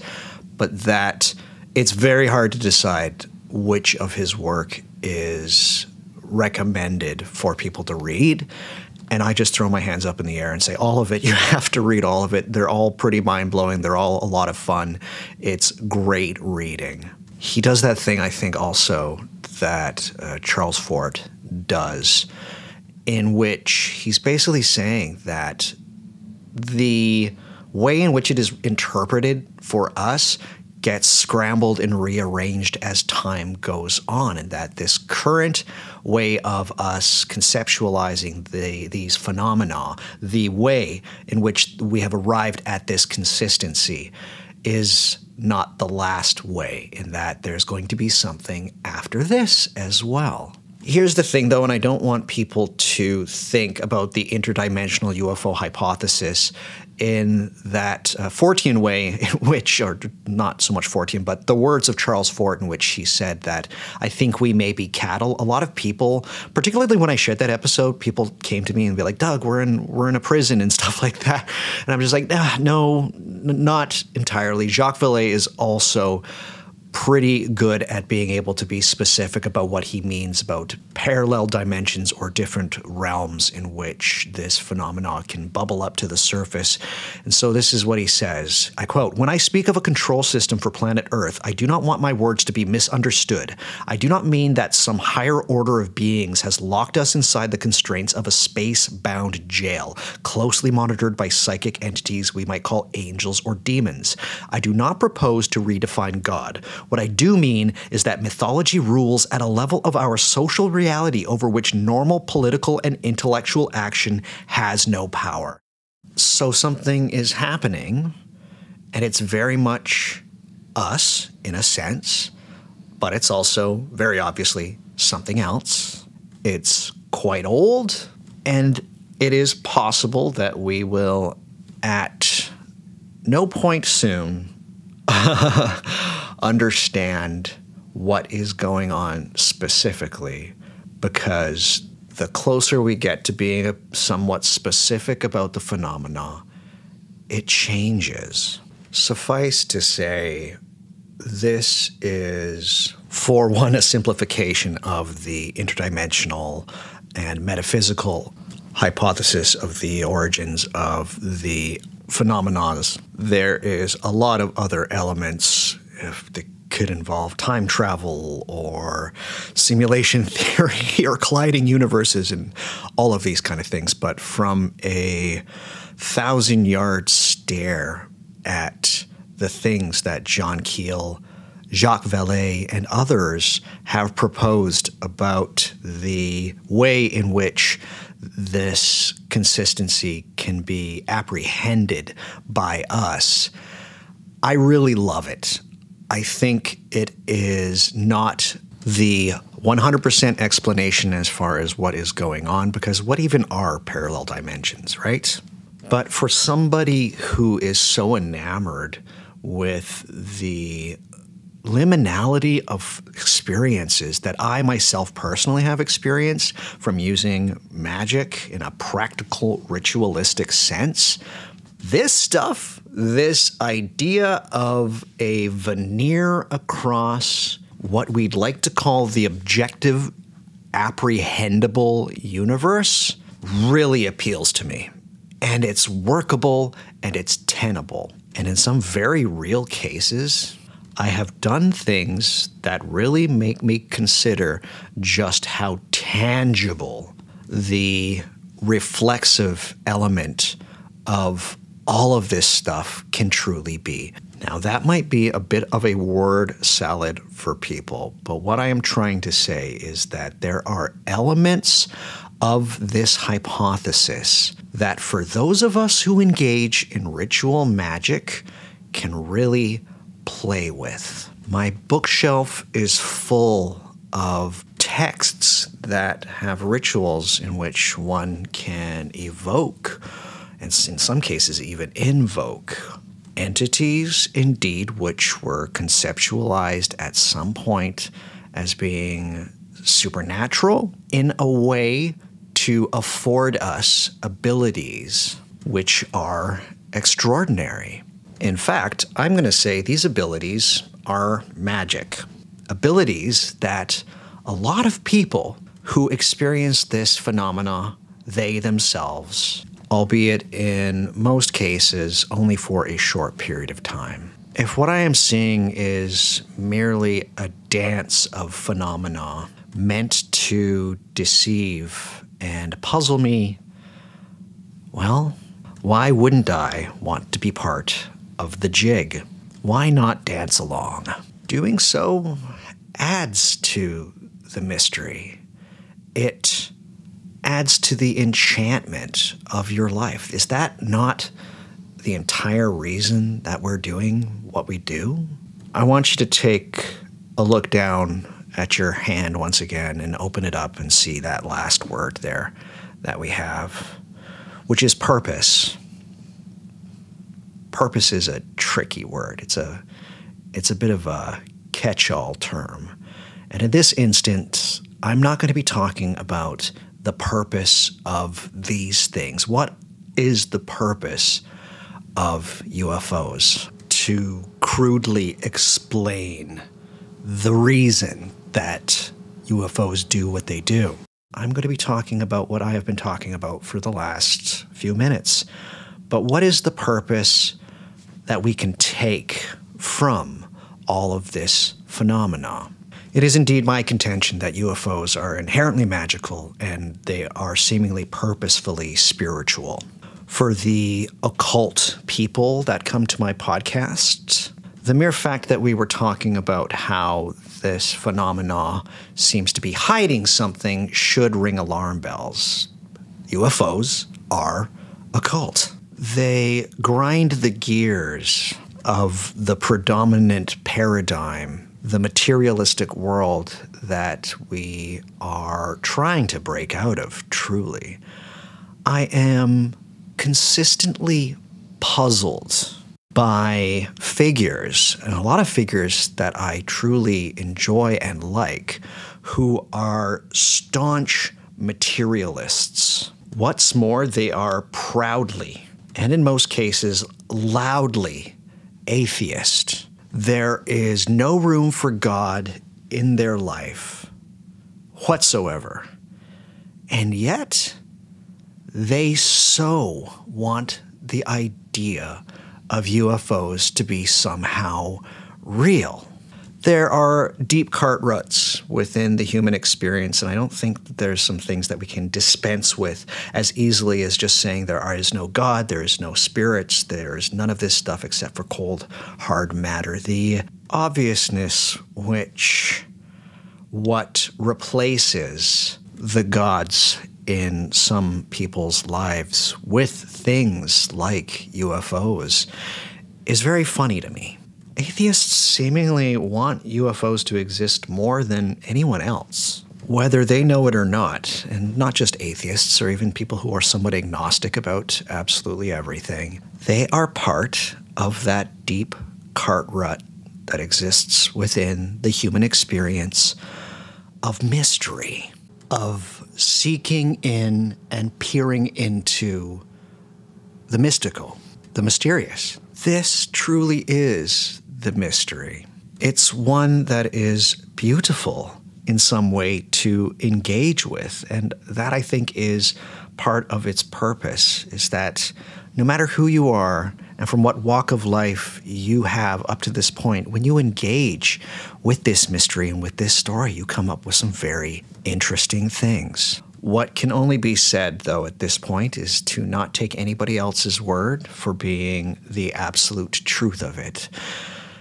And particularly, I hope with this episode that I have steered most people away from a simplified extraterrestrial origin story, because it colors absolutely everything. That hypothesis shuts far more doors than it opens.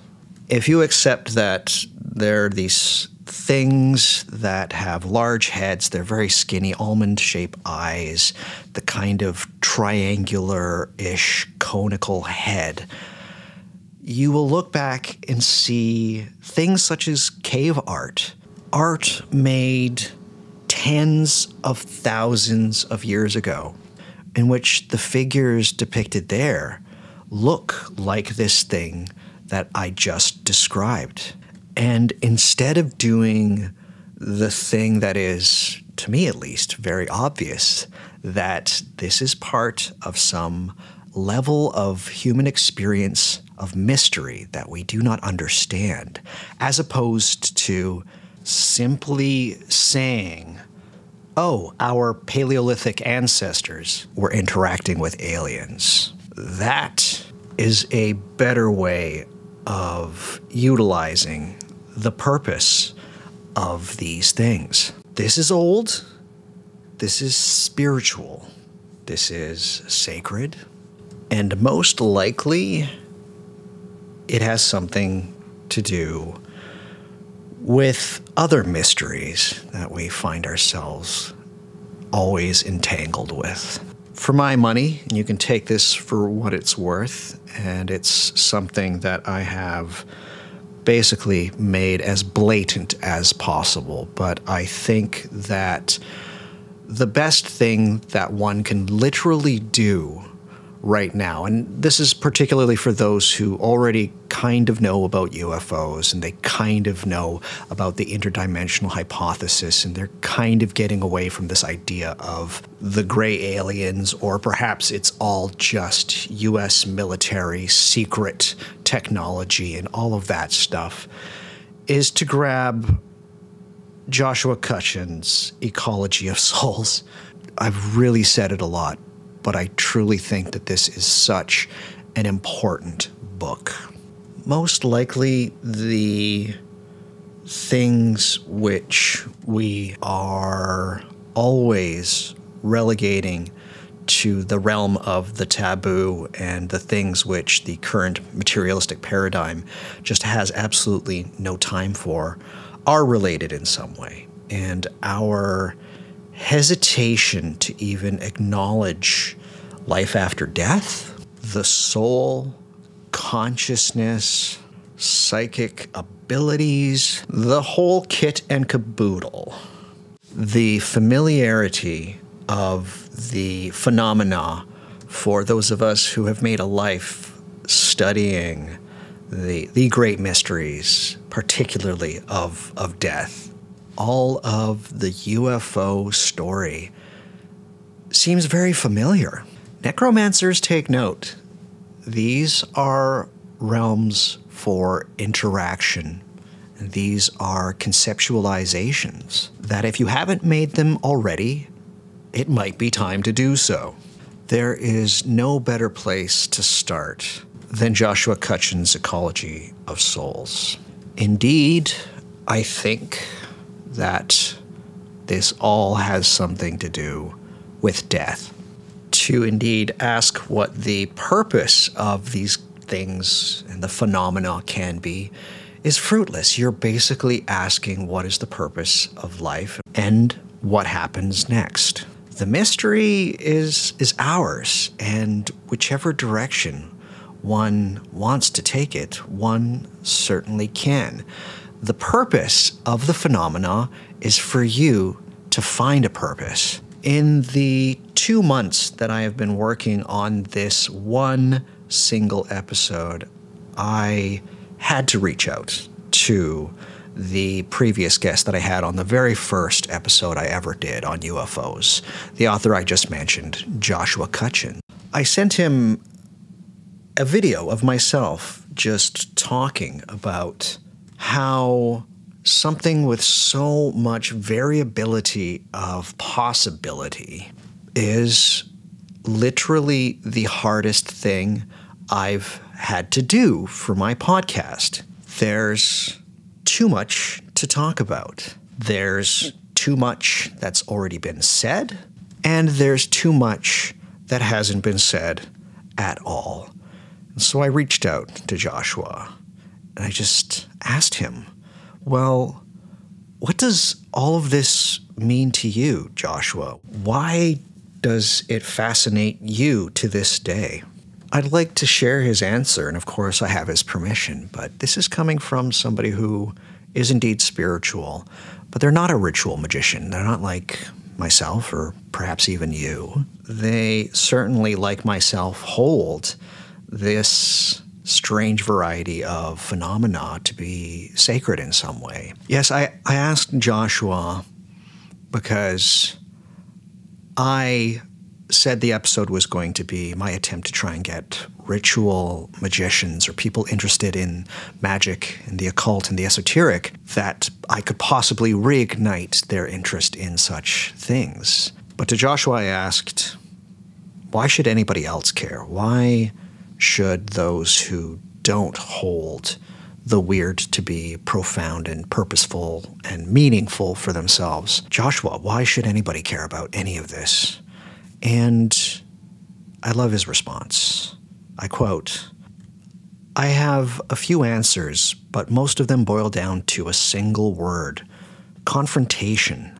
The same title Jacques Vallée so presciently picked for one of his books. If the UFO is anomalous in any way, it confronts your beliefs, no matter what you think it might be. Science, spirituality, loneliness, fear, hope. It challenges all of these things. It challenges us to reevaluate ourselves.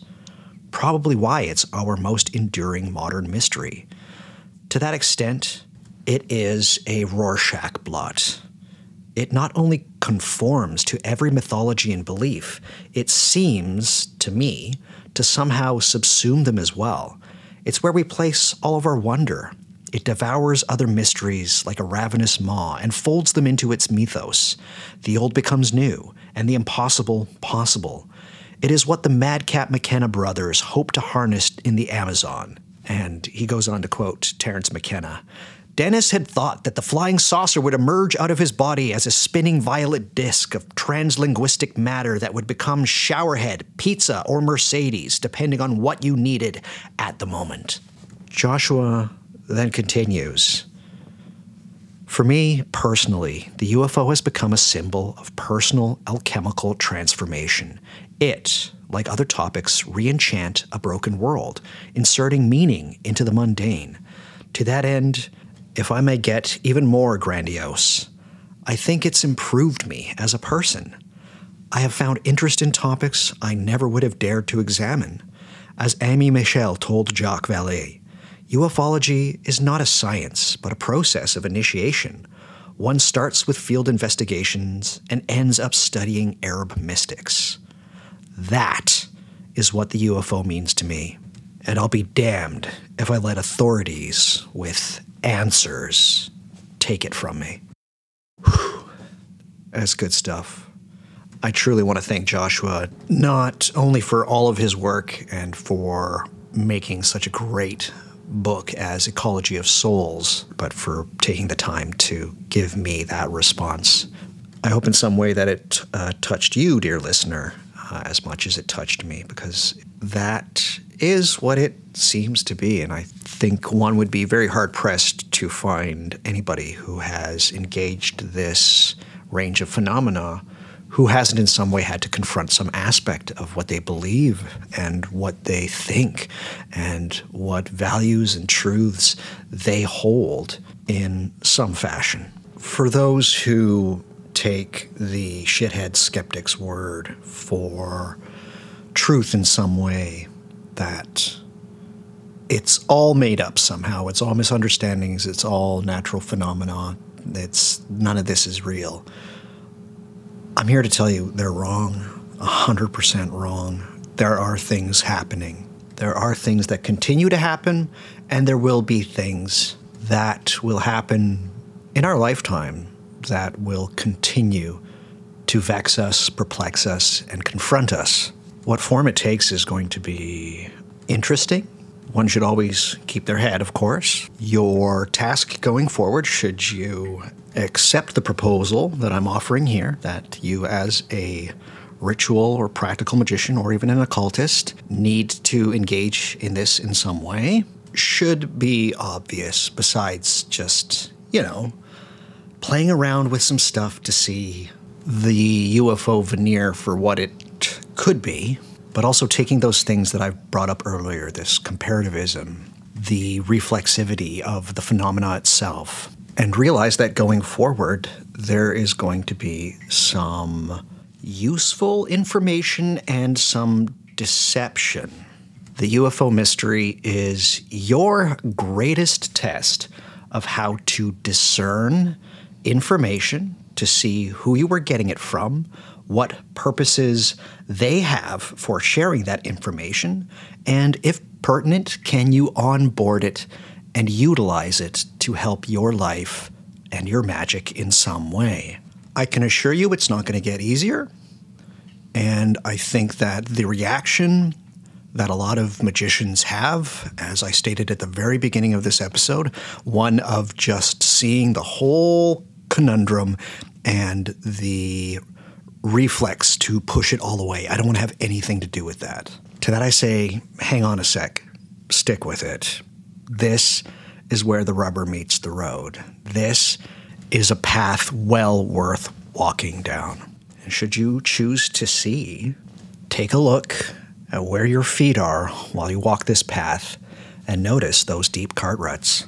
Walk along them for a little bit. You're engaging in that mystery. You're doing the thing that a lot of the biggest names in this UFO story have themselves done.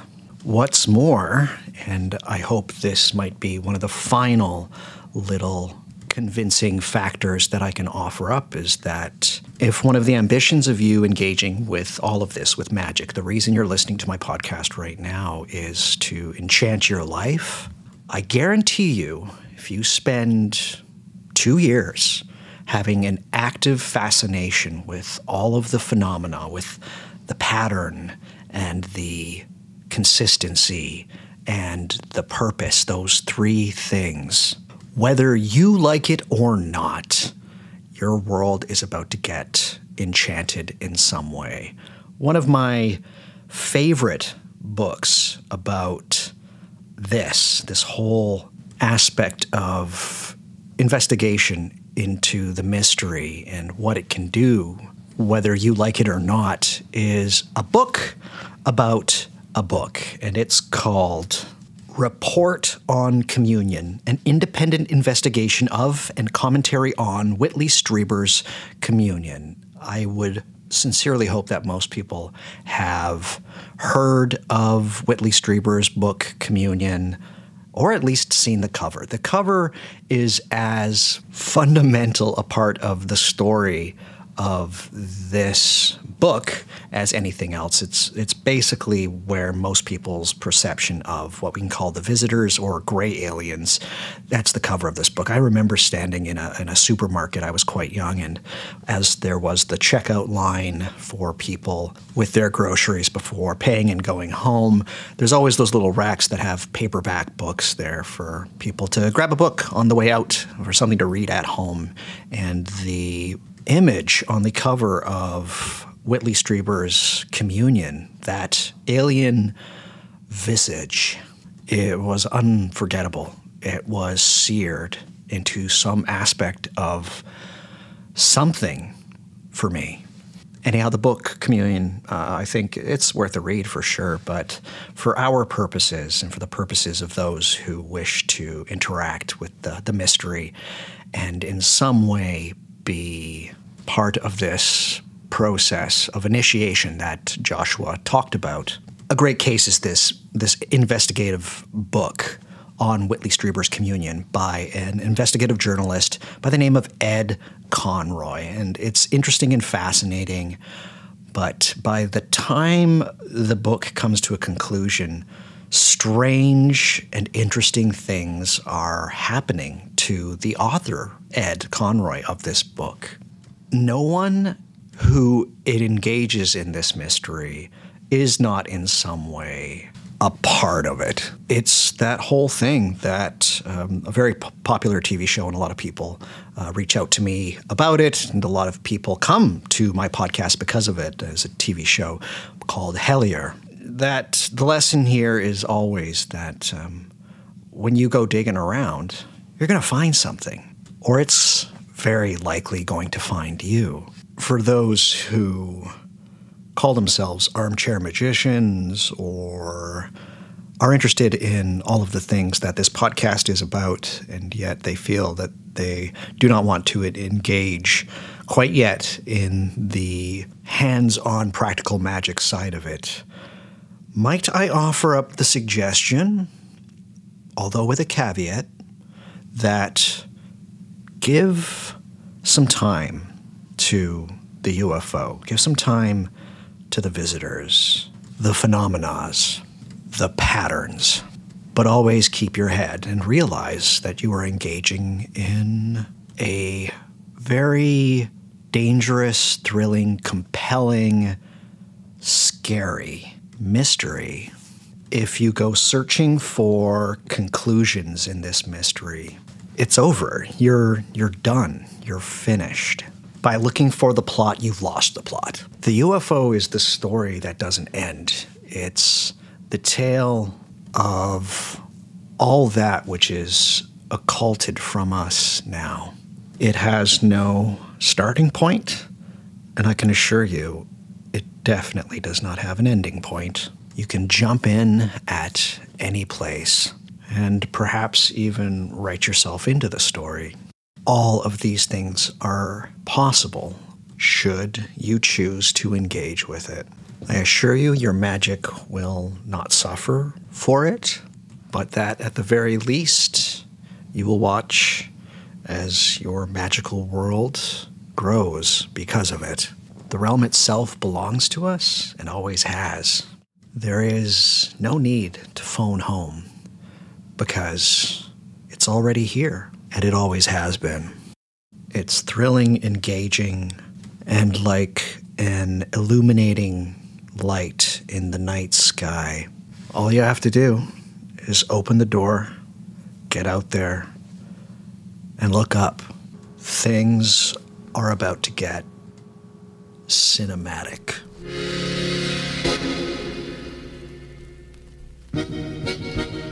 I would truly love this not to be the last time I talk about these sorts of topics or even cover folks like Jacques Vallée or John Keel, or even the opportunity to talk with some of the folks I've brought up like Mark Pilkington or Jack Brewer. I think that there are some very interesting perspectives to bring into the What Magic Is This podcast. But that all depends on whether or not I've done the job of convincing the fans of this show that this is indeed a worthy area of interest to have. I have not spent this much time on a podcast episode ever, and for the near 2 months that it has been since I uploaded my last episode, and with the drop of this one, there were rabbit holes aplenty. There were areas that I felt like I couldn't touch, and areas that I felt that perhaps they're better fleshed out at a future time. If there would be those among you who would accuse me of talking about almost nothing in this episode, I accept that. This was a very vague, cursory look at, I'm going to say, just the biggest mystery that we have right now. The current hesitance and refusal for many within magic and the occult to talk about this stuff or even bring it up is puzzling to me. So in a sense, this episode was probably more for me than it was for you, but I really hope that you enjoyed the ride in some way, shape, or form. I truly hope that this episode has convinced you to be not unlike my golden retriever when I had my somewhat profound UFO experience, that you'll be there, sitting faithfully beside me as we have part of the mystery happening right before us.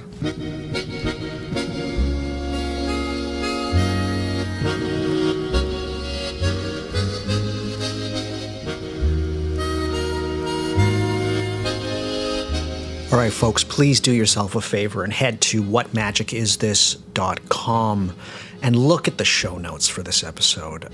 I've said it a lot, and on a lot of episodes, that the show notes for that episode are my best, while this one, I really dug deep. and I picked some of the most fascinating show notes and book recommendations out there. Pretty much almost everything that I've talked about in this episode is represented in the show notes there. If you have never engaged in the UFO stuff ever before, and this is pretty much all entirely new for you besides, I don't know, once upon a time watching Independence Day, then my show notes and all the books there, if you read absolutely everything, it'll probably take you about a year's time, but my goodness, you will have a better, more well-rounded understanding of part of this mystery than I would say 90% of the people that call themselves ufologists. That's a bold claim, but I stand by it. So please check out those show notes. Also on whatmagicisthis.com, you can find a link to my Instagram account, my Twitter account, as well as my Facebook account. I'm kind of active on Twitter, although I just share strange stuff sometimes having to do with UFOs. But for the most part, they're just dumb memes. Yeah, well, and Instagram, I'm kind of on there. Not so much on Facebook, but if you want to find me on any of the social medias, go to whatmagicisthis.com. So I know it's been a long time since I've released an episode, nearly 2 months. I want to thank everybody for their patience, but also I want to bring up the fact that I don't want this to be a regular thing where there's months in between episode releases, but every once in a while I do go pretty deep on some of the things that I'm researching or studying, and this happens. But do note that although the main podcast might not have a lot of activity in these periods where I'm doing an episode, there are always going to be episodes of content and offerings up on my Patreon, which is truly the best way of supporting what I do, because I think that what I'm doing is kind of important, and I hope you do as well. So if you are jonesing for something new from whatmagicisthis.com and there isn't any activity on this main podcast, you can be assured that there will be stuff on my Patreon. That is patreon.com/whatmagicisthis, or you can head to whatmagicisthis.com and you can find any of the little links there. Just support me on Patreon. Head there. $7 a month. It gives you access to, again, full episodes that I do. I just released an episode about being an armchair magician, and the feedback for that was exceptional. And I guarantee you in some way, shape, or form, it actually has something to do with what I was talking about during this episode. So I wouldn't say that, you know, it's the companion piece to this show, but in a way it kind of is. Because it had to be.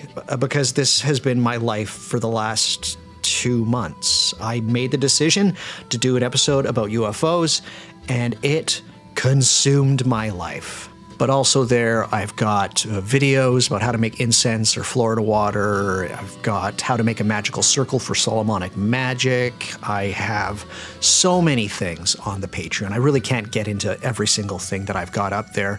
There's just so much. I am, these days, more active on the Patreon than I am for this podcast, and I'm not sorry about that, because I truly think my best stuff is there on the Patreon. I would love to see you come down and support me. It's only $7 a month. There's so much stuff there. It also gives you access to one of the most active and wonderful and loving Discord communities that has ever existed or will ever exist. Great people there. Some of my former guests are there. It's a wonderful little community. Everybody's so supportive of each other. Over Christmas, there was a Secret Santa. Some people just got some amazing stuff. Anyways, the Patreon, What Magic Is This community is such a fantastic thing. I would love to see you there. But yes, this is my job. This is what I do for a living. And even though there wasn't a ton of activity over the holidays and this month of January of 2024, I was very active in the Patreon side of What Magic Is This. So I'd love to see you there. $7 a month. Please come on down. We're having a great time, and I would love for you to support me. And yeah, if you do join the Patreon, it also gives you an opportunity to vote on what gets covered here on the main podcast. And if you enjoyed the UFO stuff and you're like, I want to hear more of this stuff, come to the Patreon and vote on some of the UFO-related topics that I'm probably going to be putting up in the future polls that decide what gets covered on this podcast. But if you're not a fan of the whole paying $7 every month to support me, and you still want to support me, I also take donations from PayPal. Head to What Magic Is This, find any number of the PayPal buttons there. You know what the PayPal logo looks like. Click it. You can donate $5, $10, $20, $200,000. You can give me all of your money. I would appreciate it. but I would hope that you don't, because it's tough living these days and things are expensive. So yes, any amount helps. It all goes back into the podcast. It pays for my hosting fees for my website, for this podcast itself. It pays for basically all that I do. It is not cheap to run a podcast. Some people can do it cheaply. I prefer not to. I prefer to give you the best thing possible. And so it is always my hope to get you the best. And for that, donations through PayPal helps go straight towards keeping that What Magic Is This hamster on the podcast wheel. There is another way of supporting what I do, and that is showing your support through buying any of my merchandise. I've got t-shirts, I've got tote bags, I've got magnets, stickers. There is a whole schwack of swag. So head to whatmagicisthis.com, click on the little merch button on the menu there, and yeah, you can grab anything. I don't see a ton of money from that, but I do get a huge amount of pride for seeing anybody wearing my stuff or using my stuff or putting a sticker on their water bottle or something like that. I really, really enjoy seeing people grabbing some merch, and it's great. But yeah, it's not the best way of supporting me monetarily, because there is little money to be made in merchandise these days. It's the producers that make the most money. I just kind of put it up there because I really want to see people wearing my stuff, and when they do, it makes my power grow.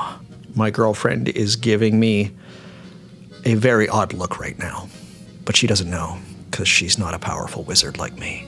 So yes, grab some merch, have Doug's power as a wizard grow, but the best way of growing my power, I'm just going with it, so hang in there, everybody. The best way of supporting me is through Patreons. Again, it's only $7 a month. Everybody else is upping the cost of their Patreon or their membership programs. I'm not. $7. I really want to see you there. I want you to become part of the community, and I want you to have access to my best work, and that's there at patreon.com/whatmagicisthis. I'd love to see you there and supporting what I do. But as far as everything else to do with What Magic Is This, and as far as specifically what the topic of this episode was, please read the show notes, go through them, they're wonderful. Head to whatmagicisthis.com. I really have no idea how to end this episode, despite to say that this song that is playing right now, while I will not say the name, it is kind of relevant to the topic at hand, and if you somehow draw the connection, send me an email, let me know, because I think it's kind of cool and kind of funny, but yeah, I think it's a little bit fun to, have a little bit of mystery, a little bit of a puzzle at the end of this episode, a little musical puzzle. So yes, if you draw the connection as to what this music has to do with the topic, it's not that hard, but yes, send me an email, fling me an email, whatmagicisthispodcast@gmail.com. Let me know that you've solved it. I would love that. All right, everybody. I truly hope that the ambition of this episode was accomplished. I hope that now, if you have shut your door to the UFOs and the whole shebang, that now you are like, perhaps Doug is right. I need to get in on this craziest, most interesting, most perplexing, most awesome of mysteries. I am going to make space for the UFO within my magic. I would love nothing more. All right, folks, I truly hope you had a fantastic start to your 2024. I will be talking at you shortly in a couple of weeks' time with a new episode. All right, everybody, I want you to stay healthy, to stay hopeful, and to stay luminous, but more than anything, to stay curious. We'll talk at you soon. Goodbye, everybody. Bye-bye.